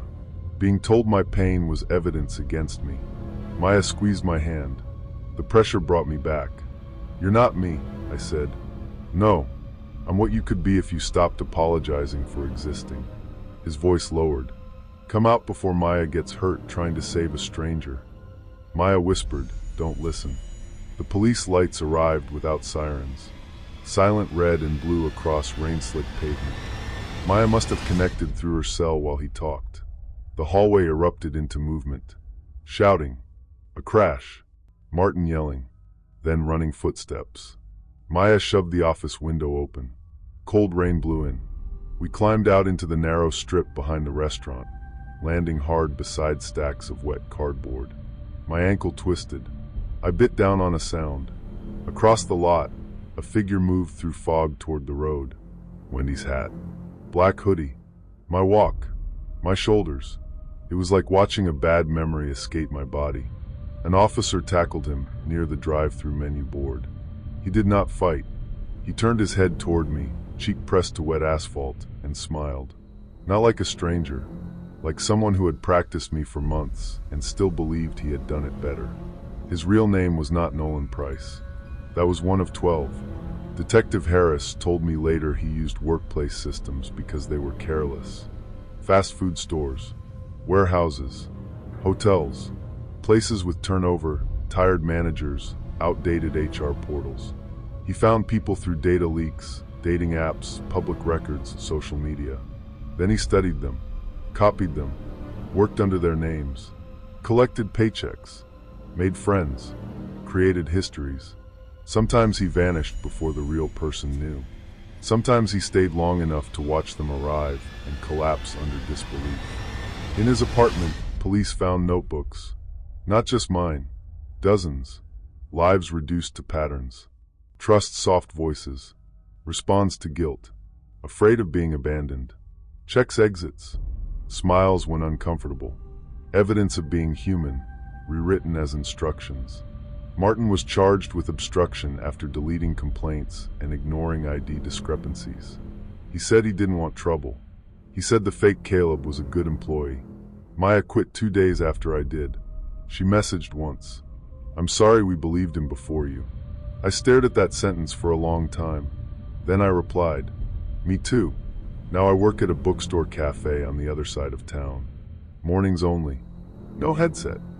No back doors opening after midnight. My apartment is quieter now.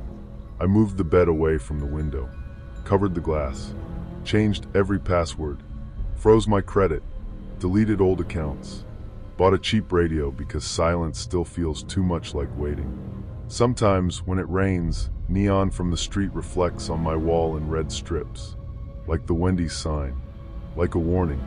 I still think about the photos, the staff parties, the birthday cake, the co-workers smiling beside a man who looked enough like me to be accepted.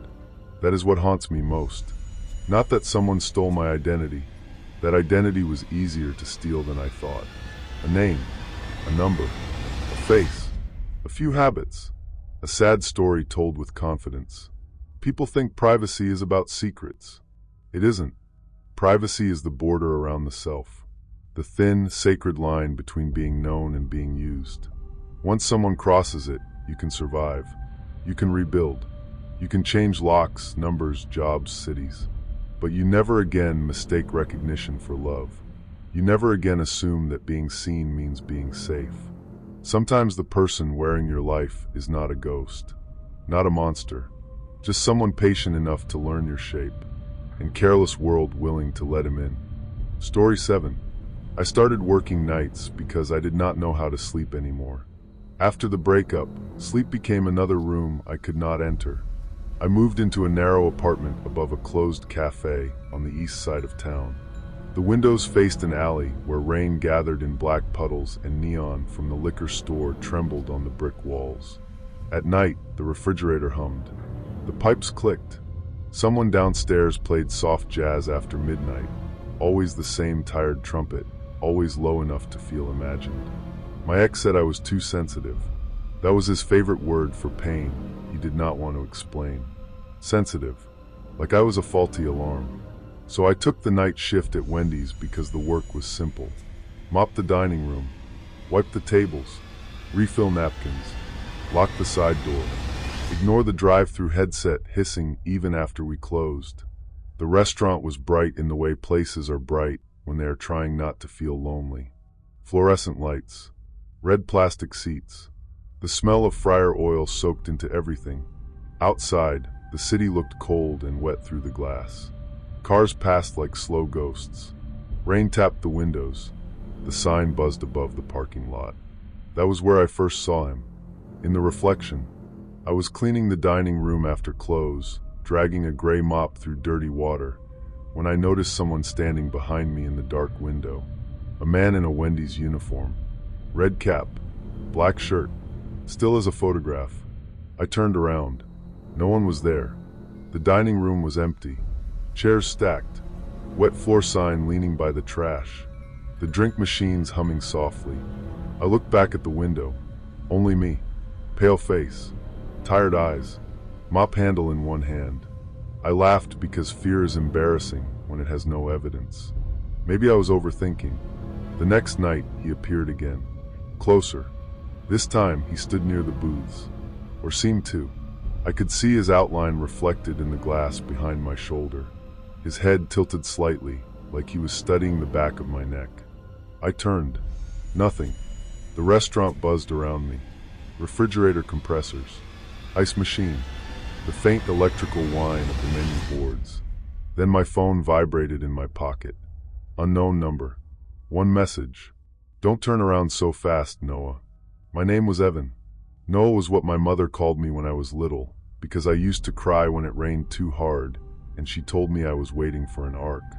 Nobody knew that name. Not here. Not anymore. The next morning, I told myself it was a coincidence. Some prank. some coworker, some leaked profile. People can find anything online now. Old usernames, old comments, photos with metadata, half-deleted lives. I told myself it made sense. That was when I met Claire. She worked mornings but stayed late one night because her car would not start. I found her sitting in the corner booth with a paper cup of coffee, watching rain crawl down the window. "You're the new closer," she said. Unfortunately, she smiled. Not too much. That mattered. Claire had a calm voice, careful eyes. She listened like she had been trained by grief. When I told her I had moved after a breakup, she did not ask for the story. She just nodded. "Some people don't leave bruises," she said. "They leave reflexes." I looked at her for too long, because that was exactly right. After that, she became easy to trust. Too easy. She brought me coffee before my shift. Black, 2 sugars. The way I drank it when I was trying not to shake. She noticed when I checked the exits. She noticed when I avoided reflective glass. "You don't have to apologize for being alert," she told me. I wanted to believe her. The figure in the window kept coming closer. Every night, same time, 12:43 a.m. I learned to dread the minute before it. At 12:42, the restaurant would feel ordinary. Dirty tables, cold fries under booths, rain ticking on glass. At 12:43, the reflection changed. The dining room behind me would become darker than it was. The lights in the reflection were off. The tables were overturned. The floor looked wet, but not from mopping. And the man in the uniform stood in the middle of it, watching. At first, I thought I was seeing our dining room wrong. Then I noticed details that did not belong. A cracked front window, a missing menu board, graffiti across the wall near the soda machine. Our soda machine worked. Our wall was clean. I took a photo. In the picture, the window showed only my reflection. But my phone saved another file. A video, 12 seconds long. The dark restaurant, the overturned tables. The man, he lifted his hand. I lifted mine too. Not because I wanted to, because in the video he moved first. My stomach turned cold. That night, Claire found me sitting outside by the dumpster, breathing hard while rain soaked through my hoodie. She crouched in front of me. "Evan," she said softly, "look at me. I saw someone. In the restaurant? In the window."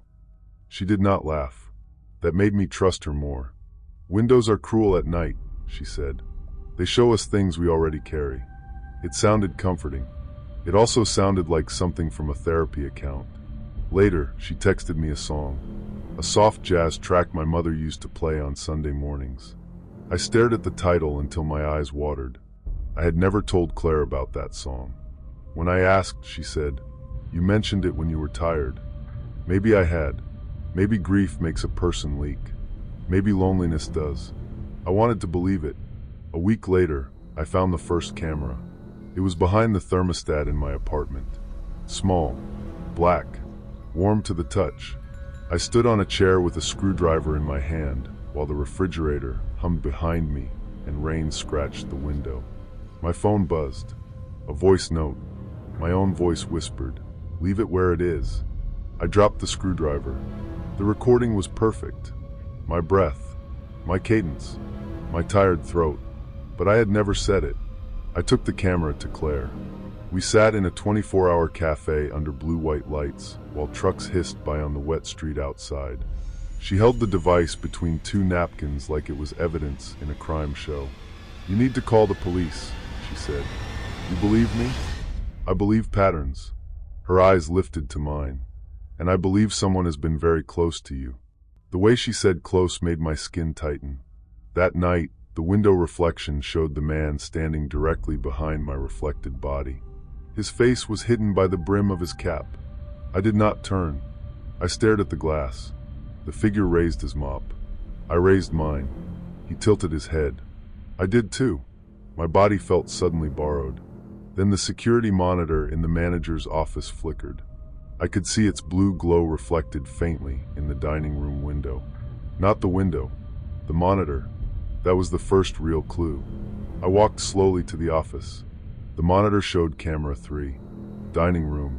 But it was not our dining room. It was the dark one. Overturned tables, broken glass, graffiti, dead menu boards. The label at the bottom said, 1447/East Crown location. East Crown, the abandoned Wendy's across town. The one everyone said closed after a fire. The feed was live. I knew because rain moved against its broken windows at the same rhythm as ours. And the man in the uniform stood in the center of it. Same height as me, same posture, same nervous way of holding one shoulder higher than the other. Then he stepped closer to the camera. His face came into view. Mine, not similar. Mine, my mouth, my eyes, my tired face under a red cap. I could not breathe. The phone in the office rang. We did not have an office phone. Still it rang. I answered. Claire's voice said, "Now you understand why I told you not to turn around." I said nothing. The lights hummed overhead. The monitor flickered with my other face. "Who are you?" I asked. "I'm someone who noticed you before you noticed yourself," she said. Her voice was calm, almost sad. "You don't know me. I know your routes, your passwords, your mother's song, your old nickname, how often you wake up, how long you stare at unread messages from him." My hands shook around the receiver. "You put cameras in my apartment." I created context. "You're sick." "No," she said. "I'm precise." The figure on the monitor lifted the office phone to his ear. Perfectly synchronized. I whispered, "That isn't possible." "It's very possible," Claire said. "People are patterns. Once you record enough, you can predict the next movement. The rest is timing." The truth came in pieces after that. Claire was not a co-worker. Her badge was fake. Her employee number belonged to a woman who quit 2 years earlier. The morning shifts she claimed to work did not exist. She had gotten close to me through a dating app months before, under another name. I had matched with her after the breakup, answered 3 messages, opened 1 voice note, then forgot about it. She had not forgotten. The voice note carried malware. My phone became a door. My photos, my microphone, my calendar, my location history, my cloud backups, my private notes, my saved voice memos, everything. She built a version of me from scraps. Then she found the abandoned Wendy's. Same floor plan, same windows, same booths, though broken and stained by weather. She installed cameras there, linked the feed into our security system, and staged the reflection through the office monitor so it appeared in the dining room glass. Every night, she had someone copy me. At first, an actor, then a projection mask, then something worse, a live deepfake feed mapped over a body in real time. My face on another man, my movements predicted from surveillance, my habits turned into choreography. She called it empathy modeling. The police later called it stalking, identity fraud, illegal surveillance, and psychological coercion. At the time, standing in that office, it just felt like being erased while still alive. I ran, not out the back. She would expect that. I ran through the dining room, past the wet floor sign, past the dark windows where the other restaurant floated inside ours like a wound. The figure in the reflection ran too. Same speed, same panic, same face. My phone buzzed over and over. Emails, photos, voice notes. My own voice begging me to stop. My ex's voice saying, "You're being dramatic." My mother's voice saying, "Noah, come home." AI copies, emotional weapons. That was all. Still, my body believed them. The side door was locked from outside. Footsteps sounded in the hallway. Slow, calm. "Claire." "Evan," she called. "You're safest when you stop improvising." I grabbed the metal mop handle with both hands. She appeared near the counter, rain shining on her coat, though she had come from inside. Her expression was gentle. That was the worst part. She looked concerned, like I was hurting her by being afraid. "You don't need to do this," she said. "What is this? A mirror?" "No, it's a cage." She took 1 step closer. "Your ex made you doubt your feelings. I gave you evidence. You gave me fear. Fear is evidence with a pulse." I backed toward the front door. Behind me in the glass, the other me backed up too. But then he stopped. He did not copy me. He stood still inside the abandoned restaurant, looking past my shoulder. Claire saw my face change. That was how she knew. Sirens. Distant at first, then closer. Red and blue light touched the wet windows.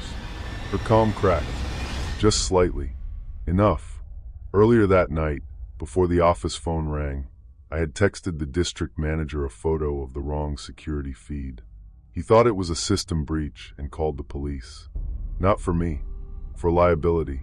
Sometimes survival comes through the ugliest door. Claire reached for my phone. I swung the mop handle across the floor, not at her, just hard enough to make her step back. The police entered through the front as she tried to leave through the kitchen. They found the burner phone in her pocket. They found remote access tools on her laptop in her car. They found 3 other names in her notes. 3 other lonely men. 3 other mirrors. Different cities. Different jobs. Same method. Comfort first. Then surveillance. Then imitation. Then collapse. She had been studying people who had recently lost relationships, moved apartments, changed jobs, deleted social media, or posted too honestly at night. People easy to isolate. People hungry for a witness. The abandoned Wendy's was searched before dawn. Inside, they found lights, monitors, makeup, uniforms, printed transcripts of my messages, and a man in my uniform who claimed he had been hired for performance research. He had never seen my face without the digital overlay. He thought he was acting. Maybe he was. Maybe we all were. Once someone else had the script. Months have passed. I do not work nights anymore. I live in a smaller apartment now, higher up, with curtains I close before sunset. The refrigerator still hums. Rain still taps the windows. Sometimes jazz drifts from another room, and my chest tightens before I remember where I am. I do not look into dark glass if I can help it. Reflections feel less honest now, not because they lie, because they can be edited. Claire pleaded not guilty. Her lawyer called her work experimental art. The news called it a digital stalking case.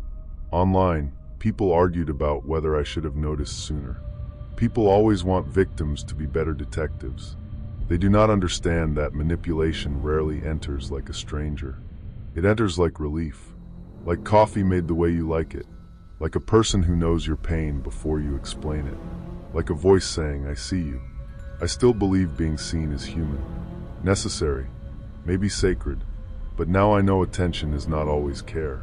Understanding is not always love. And privacy is not an empty room with the lights off. Privacy is the right to exist without becoming someone else's project, without being copied, without being watched until your habits can be worn like a costume. Some people do not steal your life by taking it. They stand close enough to learn its shape. Then one night, when the glass is dark and the city is wet and tired around you, they move when you move. They breathe when you breathe. And they wait for you to forget which side of the window you are on. Story 8. The red wig was sitting on top of the trash like someone had placed it there gently. Not thrown, placed.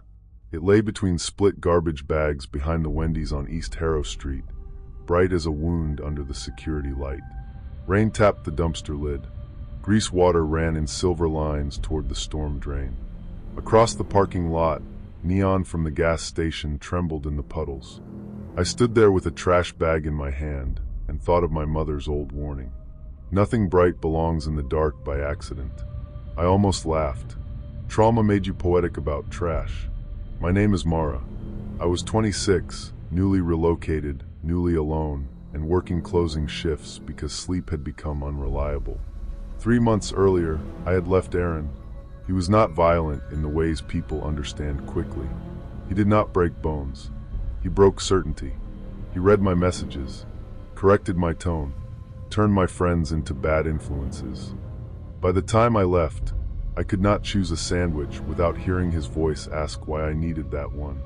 So I moved to a cold city where no one knew me. I rented a studio over a closed florist. At night, the apartment held every sound too clearly. The refrigerator hum, pipes clicking, distant sirens, footsteps in the hall, soft jazz from the cafe downstairs after midnight. I worked. I went home. I locked the door twice. That was my life when I found the wig. It was long, red, braided into two stiff pigtails. Not real hair. Costume hair. The kind used for smiling promotions and children's birthday coupons. Wendy hair. I called inside. Victor? The manager came to the back door with a cigarette pinched between two fingers, though he always denied smoking. What? I pointed. He looked at the wig for 1 second. Then away. Dumpster people. It's a Wendy's wig. Kids steal things. People dump things. Don't make it a story. I wanted to believe him. Victor had managed the place for 9 years. He had the tired calm of someone who had survived too many dinner rushes and too many teenagers quitting by text. So I tied the trash bag, shut the lid, and went back inside.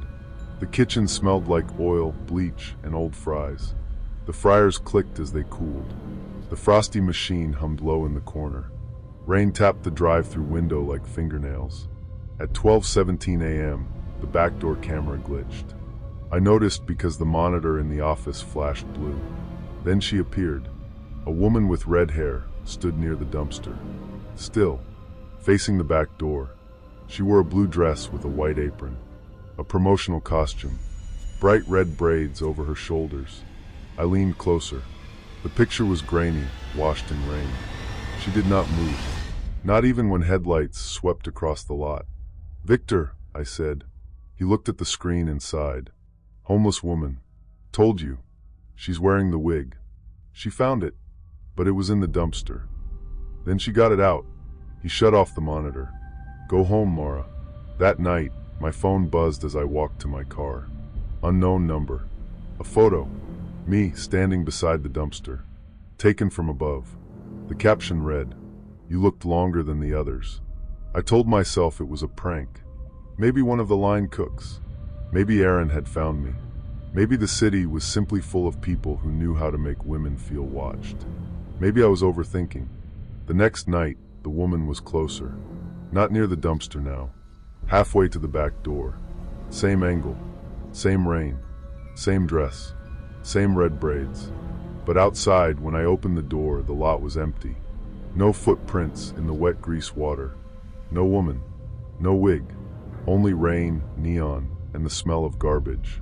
The camera timestamp said 11:43 p.m. The clock on the wall said 12:09 a.m. I called Victor over. He stared at the monitor. Camera delay. 26 minutes? It's old equipment. Then why is it only delayed when she appears? His jaw tightened. You want advice? Stop watching the cameras. That was when Caleb arrived. He came in the next afternoon wearing a black raincoat and carrying a tool bag. Corporate had sent him, Victor said, to inspect the security system. Caleb had a soft voice and careful eyes. He introduced himself like an apology. Sorry you've been dealing with this, he said. Bad cameras make bad nights worse. I was wiping tables. My hands smelled like sanitizer. You believe the camera's bad? I believe people ignore women until a machine agrees with them. I looked at him. He gave a small smile. Not flirtatious. Understanding. That was worse. He fixed the monitor, or said he did. He brought me coffee before he left. Black. 1 sugar. How did you know? I asked. He nodded toward the cup near my register. Same order yesterday. I had not worked yesterday, but I let it pass. I wanted kindness to be real. The third night, the red-haired woman stood directly outside the back door. Her face was clearer now, too pale under the camera light, too smooth. Not dead, not alive, like an old image sharpened badly. The timestamp read August 14th, 2017. I stopped breathing. I rewound. The footage jumped back to normal. Empty lot. Current date. Forward again. There she was. August 14th, 2017. I searched the date on my phone during break. Wendy's East Harrow promotional event, missing employee. Only one result came up from an archived local blog. Teen worker vanishes after family fun night. Her name was Elise Monroe. 19.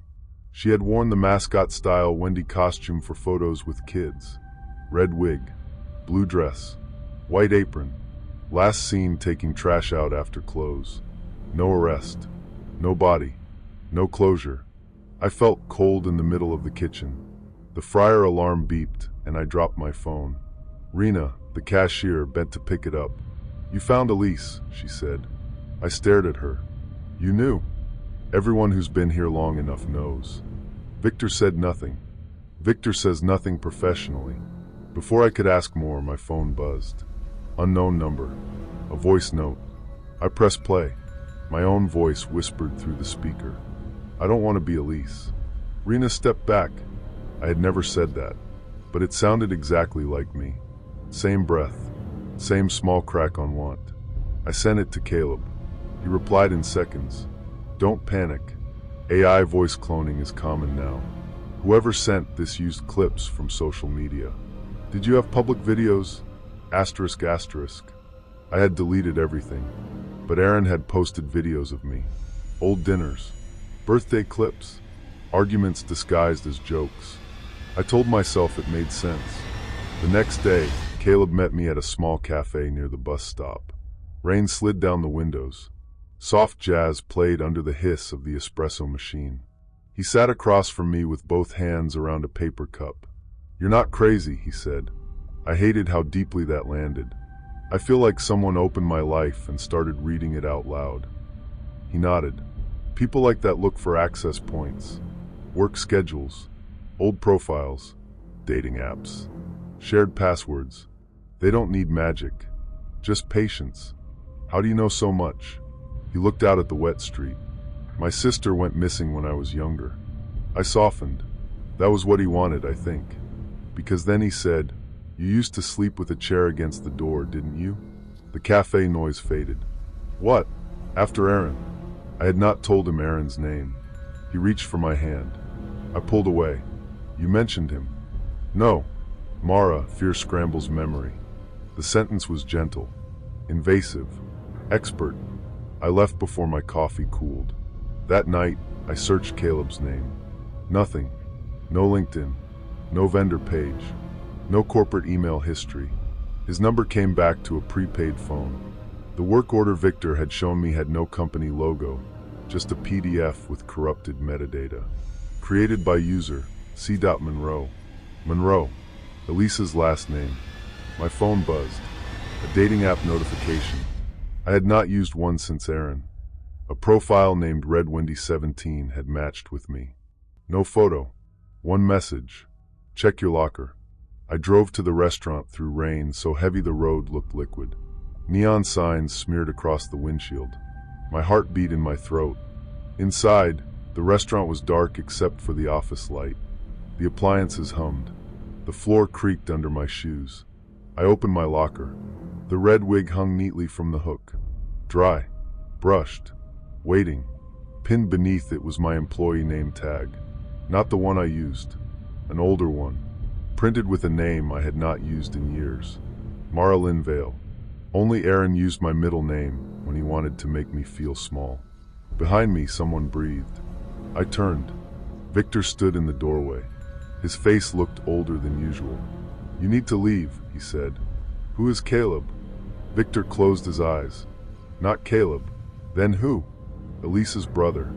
The room shrank. Victor told me in pieces. Elise Monroe disappeared after the 2017 event. Her brother, Colin, blamed the store, blamed Victor, blamed everyone who closed that night. He had been 16 then. Years later, employees started receiving strange messages. Old camera clips, fake resignation emails, voice notes from relatives. People quit. Some moved. Some came back terrified and refused to talk. Colin created identities. Corporate technician, delivery driver, new hire, online friend. He inserted himself wherever the store left gaps. He thinks if he recreates that night enough times, Victor said, someone will finally confess. "Did you hurt her?" "No." "Did you lie?" Victor looked away. That was answer enough. He had not killed Elise, but he had hidden things. A broken backdoor lock, a camera outage, A customer complaint. A drunk man seen near the dumpster. Details that could have made the police look harder. Bad publicity, he whispered. The office monitor flickered. The back door camera appeared. The red-haired woman stood inside the restaurant now. Not outside. In the hallway behind us. I spun around. No one there. The timestamp read August 14th, 2017, 12:32 a.m. Victor said, "That's old footage." Then why is it showing now? Because he has access. A speaker crackled overhead. Caleb's voice filled the restaurant. Calm. Close. You both keep talking about access like it's theft. Access is what people give away when they think no one is watching. Victor backed toward the phone. The lights went out. Emergency glow turned the tiles red. My phone buzzed. A live video opened. Me and Victor in the locker area. Camera above the mop sink. Caleb was inside the building. Or Colin. Or whatever name grief had left him. His voice came again through the speaker. Mara, you understand what it feels like when people erase what happened to you. I did not answer. You left someone who rewrote your reality. So did I. That doesn't make us the same. No, he said softly. You survived. Elise didn't. A sound came from the kitchen. Footsteps on wet tile. Victor whispered, "Police." I had already texted the detective from the old case with Caleb's metadata, the wig photo, and the work order. Sirens grew in the distance. Colin appeared near the Friars. No weapon in his hands. Just a red marker. His face looked almost kind, which made him harder to hate quickly. You were perfect for it, he said to me. New city. No support system. History of being doubted. You would notice. You would keep digging. You used me. I trusted you. No. You studied me. He looked wounded. Manipulators often do when named correctly. The back door shook under police impact. Colin turned toward the sound. Victor moved. I ran. Past the office. Past the freezer. Past the camera monitor where Elise Monroe stood forever in grainy rain, closer than memory should allow. The police came through the back door and took Colin down on the wet floor without drama. No screams. No speeches. Just handcuffs, radio static, and rain blowing in through the open door. They found his equipment in a rented storage unit. Burner phones. Fake badges. Employee schedules. Old camera backups from 2017. AI voice software. Passwords purchased from data leaks. Folders labeled with employee names. Mine had more files than the others. Photos from outside my apartment. Screenshots of Erin's old posts. A map of my walk to work. A note in red marker. She will understand being unseen. Elise was never found. But Colin's evidence reopened her case. Victor lost his job. Corporate issued statements full of clean words. Safety. Cooperation. Regret. The restaurant stayed open. It always does. I quit before they replaced the cameras. Now I work days at a bookstore cafe where the windows face the river and rain makes the whole city look blurred, unfinished. The espresso machine hisses. Soft jazz plays. Customers leave fingerprints on glass cases. Sometimes a red-haired girl walks past outside and my chest locks. Sometimes my phone buzzes late at night and I taste fryer oil in the back of my throat. I still think about Elise. Not as a ghost, as a person turned into footage. A girl reduced to a timestamp. A costume. A warning people chose not to read. That is what frightens me most. Not the wig. Not the cameras. Not even Colin. It is how easily a human being can become evidence only after they are gone. How privacy can be stolen quietly. How memory can be edited by whoever controls the recording. Trust, I think, is not just believing someone will protect you. It is knowing they will not use your wounds as a doorway. Because obsession often begins with attention. It watches. It learns. It calls it self-understanding. And by the time you realize it has crossed the boundary, it already knows where you keep the key. Story 9. The first person who asked for the red room was a girl in a red hoodie at 1:43 a.m. I remember the time because I had been watching the clock. Night shifts make clocks cruel. They glow above you while the fryers hiss, and the soda machine hums, and rain taps the glass like it wants to be let in. Outside, the street was slick with neon. Red from the drive-thru sign, blue from the pharmacy, white from taxis sliding through fog. The city looked beautiful when it was empty. That was the problem. Empty things can look peaceful before they become dangerous. I worked nights at a fast food place on Mercer Avenue, a block from the bus depot and 2 blocks from the apartment I had moved into after leaving Caleb. Caleb never called himself abusive. Men like him rarely do. He called it concern when he tracked my location, called it honesty when he read my messages, called it love when he told me no one else would be patient with me. After I left, I became careful in strange ways. I kept my curtains closed. I used fake names for delivery apps. I deleted photos where windows reflected street signs. Still, I felt watched. Trauma does that. It keeps ringing the doorbell after the person has gone. So I took night shifts because nights were simpler. Less talking, fewer families, more drunk students, delivery drivers, tired nurses, taxi men with red eyes. Then the girl in the red hoodie leaned toward the speaker and said calmly, "Can I get the red room?" I pressed the headset closer. "Sorry? The red room? We don't have that." She smiled, not embarrassed, patient. I saw it online. Secret menu. I looked at the order screen. Empty. What comes with it? Her eyes moved to the black dome camera above the window. "No receipt," she said. "No cameras. Backdoor pickup only." I laughed because I thought she was joking. She did not laugh back. Behind me, the ice machine dropped a load of cubes with a violent crash. My coworker Jonah looked over from the fry station. "What?" I muted the headset. "Some TikTok thing." The girl drove away without ordering. But before she did, she lifted her phone and filmed me. I told myself it was nothing. People filmed everything now. Maybe I was overthinking. I wanted to believe it. Jonah was new then. He had started 3 weeks after me, quiet and handsome in a tired way.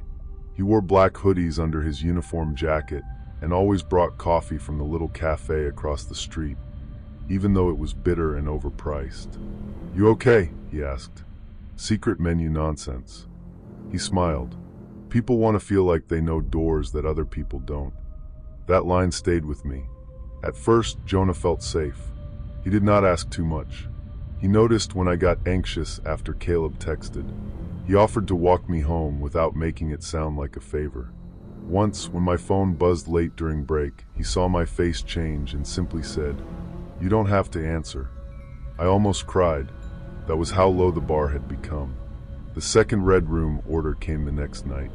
A man in a gray sedan. Same phrase. Same instructions. No receipt. No cameras. Backdoor pickup only. When I said no, he tilted his head. "You're Maya, right?" My fingers went cold. My name tag said M. Just M. "Who told you that?" He smiled faintly. "It's part of the menu." Then he lifted his phone and drove away. Rain blurred his taillights until they looked like wounds in the fog. By the 4th night, 5 different customers had asked for it. Always after midnight. Always filming. Always calm. Not drunk. Not joking. Not embarrassed. Like they were following a script.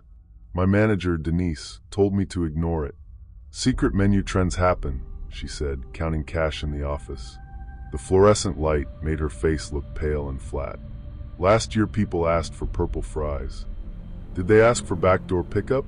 She stopped counting for half a second, then continued, "Don't engage." That was all. Do not engage. As if fear is a customer complaint. On break, I searched the red room. At first, nothing. Then I found a short video posted by an account called City Crave Leaks. The caption said, "Secret night menu. Only certain locations. Ask for the red room. No receipt. Backdoor only. Works best after 1 a.m. ***. The video showed our restaurant. Not the front. The staff entrance behind the dumpsters. My stomach tightened. The comments were worse. Ask the girl with the tired eyes. Mercer Avenue has the best one. She gets scared easy. One comment used my old nickname. Mimi. Only Caleb had called me that. I dropped my phone onto the break room table. The refrigerator hummed beside me. The building creaked in the wind. Through the thin wall, I heard soft jazz from Jonah's phone in the kitchen, low and slow beneath the hiss of oil.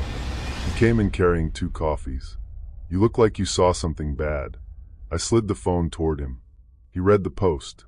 His expression changed in exactly the right way. Concern. Anger. Focus. "That's not a trend," he said. "No, that's targeting." The word made the room smaller. Targeting. He sat across from me and lowered his voice. "You should document everything. Screenshots. Times. Plates if you can. You sound like you've done this before." "My sister had a stalker," he said. I believed him immediately, because I needed someone in the room who understood fear without making me explain it. That night, Jonah walked me home. Rain tapped our hoods. Neon moved in puddles under our shoes. The city smelled of wet concrete, cigarettes, and old grease from the vents behind restaurants. At my apartment door, he did not try to come in. He just said, "Text me when you lock it." That should have comforted me. It did. Then my phone buzzed before I had even turned the key. "Jonah, asterisk good. You're inside, asterisk." I looked down the hallway. Empty. The overhead light flickered. Somewhere upstairs, footsteps crossed slowly above me. I told myself he guessed. I told myself it made sense. The next post appeared 2 days later. A fake account with my profile picture. Not one I currently used. One from 6 years ago, from a private album. Me at 19, wearing a yellow scarf, smiling before I learned that being loved could feel like being monitored. The account bio said, "Maya works nights. She likes kind men. She answers if you say the right thing, asterisk asterisk."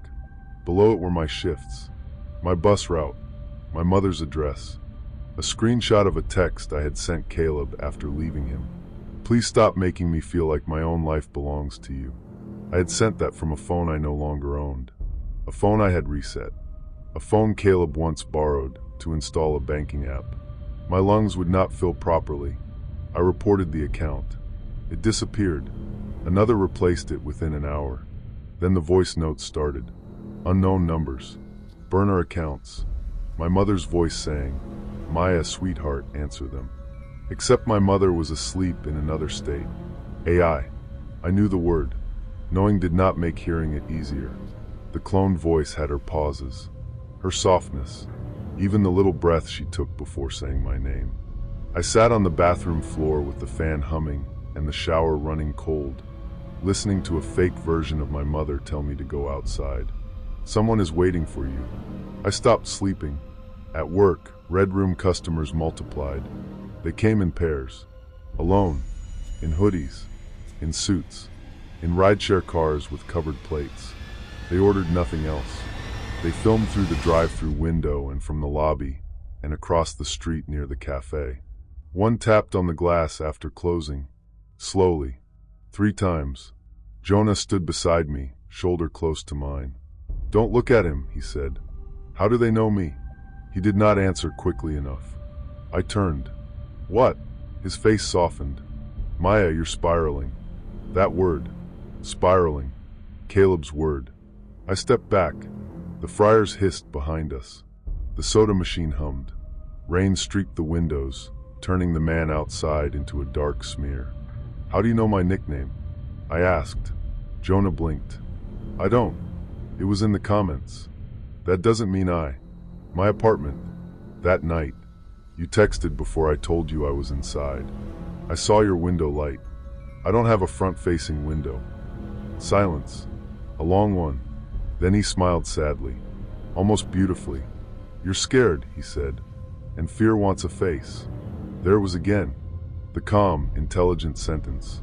The sentence that sounded like comfort until it closed around my throat. I did not accuse him. Not then. I became careful. I set up an old phone in my locker to record audio. I saved every video, every username, every comment. I searched metadata on downloaded clips. Some had location tags stripped. Some did not. 3 accounts were created from the same cafe, Wi-Fi across the street. Jonah's Cafe. the one where he bought bitter coffee every night. Then I found him on an old forum. Not Jonah. His real name was Evan Cross. He moderated a private group called Red Room Local. The public posts were food jokes and secret menu rumors. The private ones were different. Night shift workers. Photos taken without consent. Personal details collected from breaches, social media, dating apps, old partners, public records. They called it soft hunting. Not touching. Not yet. Just pressure. Fear as entertainment. There were threads for other workers in other cities. A cashier in Portland. A gas station clerk in Detroit. A hotel receptionist in Phoenix. Each one had a nickname, a schedule, a vulnerability. Mine was Mimi, recently left controlling partner. Responds to protective male attention. Asterisk, asterisk. I read that line until it blurred. Responds. Like I was a machine. Like tenderness was a button. The final night began with fog. Thick enough to erase the pharmacy across the street. Rain tapped softly against the glass. The restaurant lights buzzed overhead. The jazz from the cafe leaked through the walls during every quiet moment. Denise had gone home early. Jonah and I were closing. My hidden phone was recording. The police were already nearby. I had gone that afternoon with the forum screenshots, the voice clones, the customer videos, the fake accounts. This time they listened. Because there were multiple victims. Because there were names. Because fear becomes credible when it turns into a spreadsheet. At 1:36 a.m., the drive-thru bell chimed. A black car rolled up. A man leaned toward the speaker. "I'm here for the Red Room." Jonah looked at me. His face was very still. I pressed the headset. "We don't serve that." The man smiled into the camera. "Yes, you do." My phone buzzed. Unknown number. A video opened automatically. It showed me from behind, standing at the register, watching the drive-thru monitor. Real time. The angle came from inside the kitchen. I turned. Jonah held his phone at chest level. Recording. No shame. No panic. Just observation. "You're part of it," I said. He sighed almost tenderly. "You make it sound smaller than it is." The back door handle rattled. Once. Twice. Then a soft knock. Jonah stepped closer. "You were never in danger from me," he said. I curated the attention. "There's a difference." Curated. "You were lonely. Afraid. Hypervigilant. People like you already feel watched. We only give the feeling a structure." My headset crackled. The man outside whispered, "Back door pickup." Jonah smiled. They paid to meet the myth. I looked at him and saw every comforting gesture rearrange itself into strategy. The coffee. The walks home. The sister with a stalker. The soft voice. The patience. A fake shelter built by the storm. Police lights flashed through the fog before Jonah understood. Blue. Red. Blue. Reflected in the wet windows. The back door burst open, but not for him. Officers filled the kitchen. Shouting. Radios. Boots on tile. The man outside ran and slipped near the dumpsters. Jonah did not run. He looked at me with quiet disappointment, as if I had ruined something intimate between us.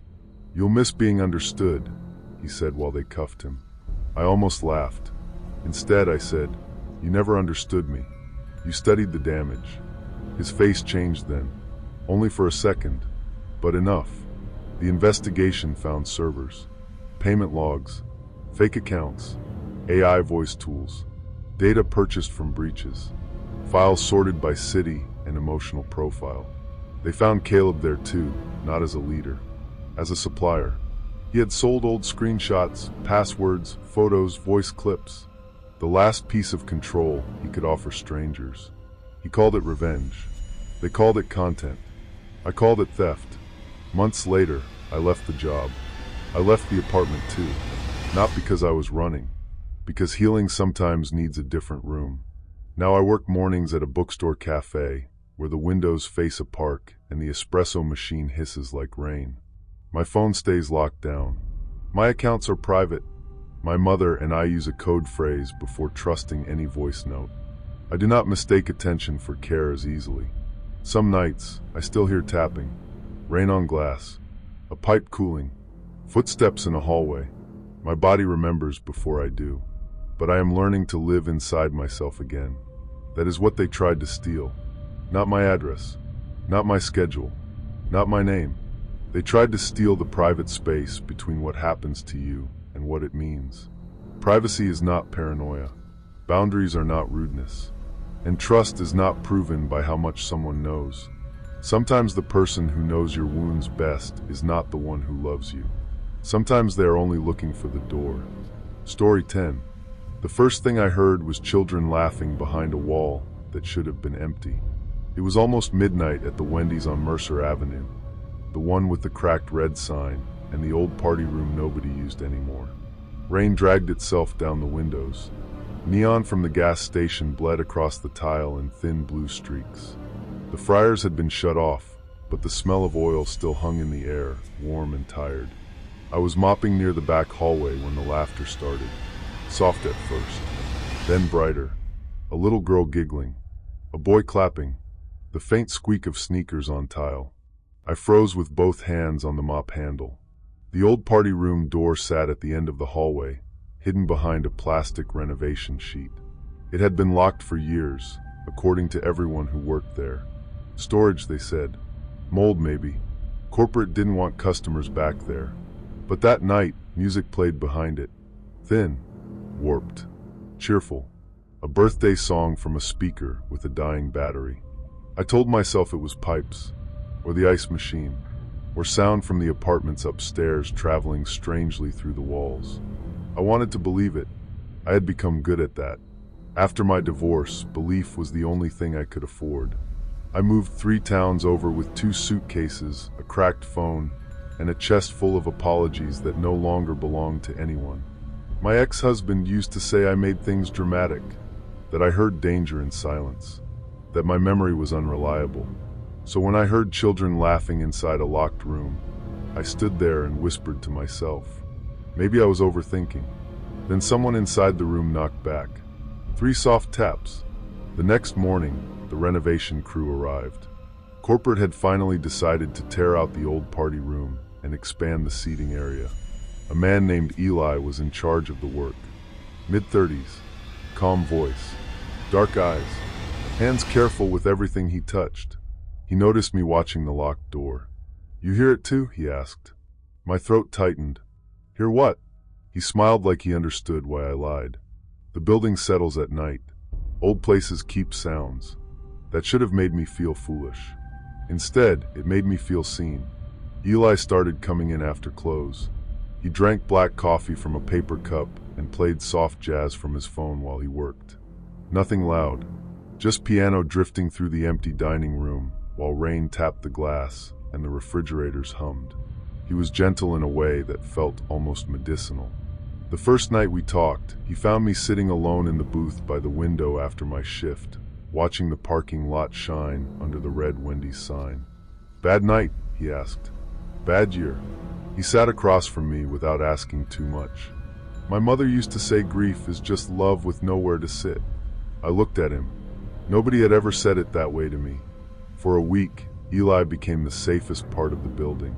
He held doors, fixed the break room light, remembered I hated onions on my burger, knew I took my coffee with too much cream.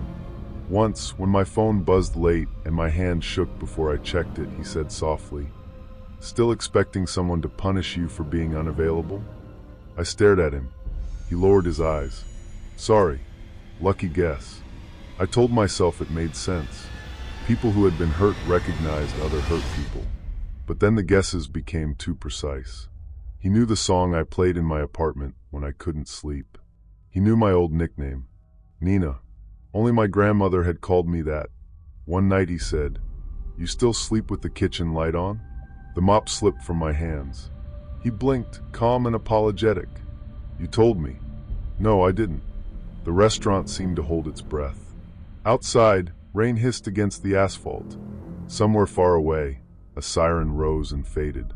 Eli smiled carefully. "Maybe I'm mixing you up with someone." That night, my phone buzzed at 2:13 a.m. Unknown number. A voice note.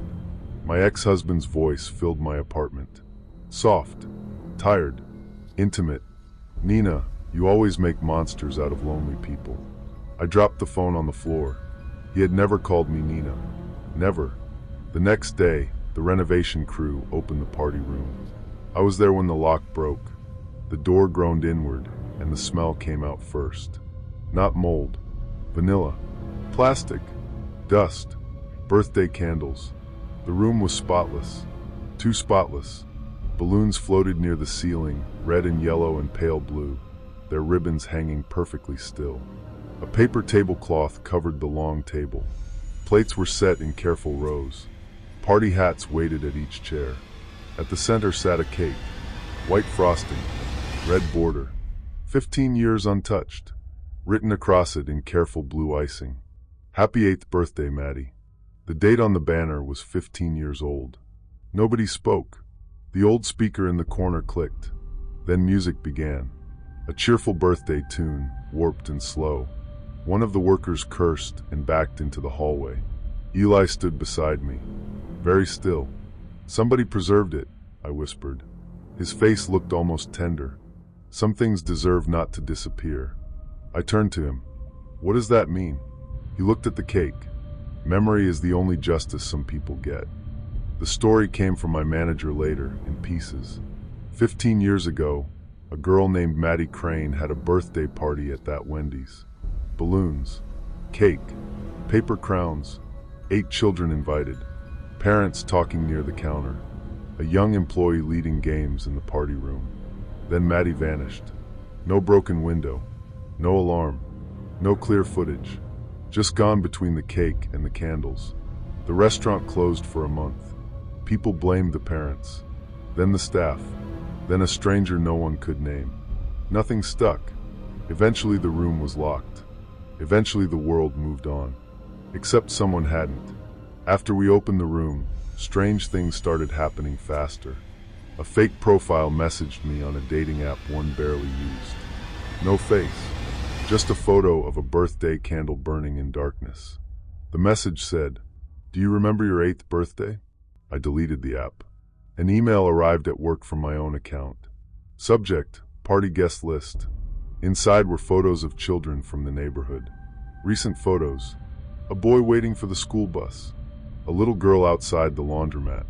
2 brothers leaving the apartment building behind the gas station. All candid. All taken from a distance. At the bottom was one sentence. The next party needs children who won't be missed quickly. My body went cold. I printed everything. Then the office printer started again by itself. One more page slid out.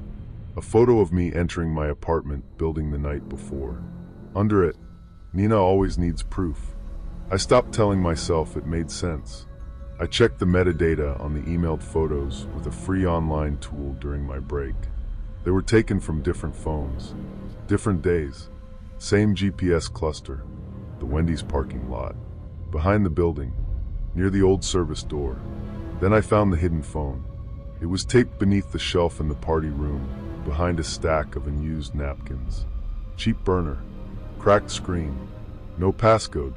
Inside were folders, children's names, parents' schedules, school pickup times, screenshots from neighborhood Facebook groups, voice clips of mothers calling their kids, edited audio, AI-generated samples, fake emergency messages, and a folder named Maddie_forever. I opened it with shaking hands. There were old newspaper clippings, scanned police reports, photos of the party room taken every year. The same cake replaced again and again. Fresh balloons, clean plates, new ribbons. Someone had been maintaining the room as a shrine. Not to Maddie, to the moment she disappeared. Footsteps creaked behind me. Eli stood in the doorway. The hallway light cut his face into shadows. "You shouldn't look through private things," he said. My hand closed around the phone. "You did this." His expression didn't change. "I kept her from becoming a rumor. You stalked children. I documented what people ignore." His voice stayed soft, almost sorrowful. That was what terrified me. He sounded reasonable, like he had practiced compassion until it became a weapon. "You knew Maddie," I said. "I was working that day." The young employee, He looked at the balloons. I was the only one who noticed she was unhappy. My stomach turned. She was 8. She was lonely. No. He looked back at me. Nina, you understand loneliness. You understand what it means when people don't listen. There it was. My name. My private name. On his tongue. You've been watching me. I've been protecting you. The old sentence. Different man. Same room. My phone buzzed in my pocket. A text from unknown number. Police won't believe damaged women. Eli smiled faintly. You still think fear means truth? I ran. Not gracefully. Not like in movies.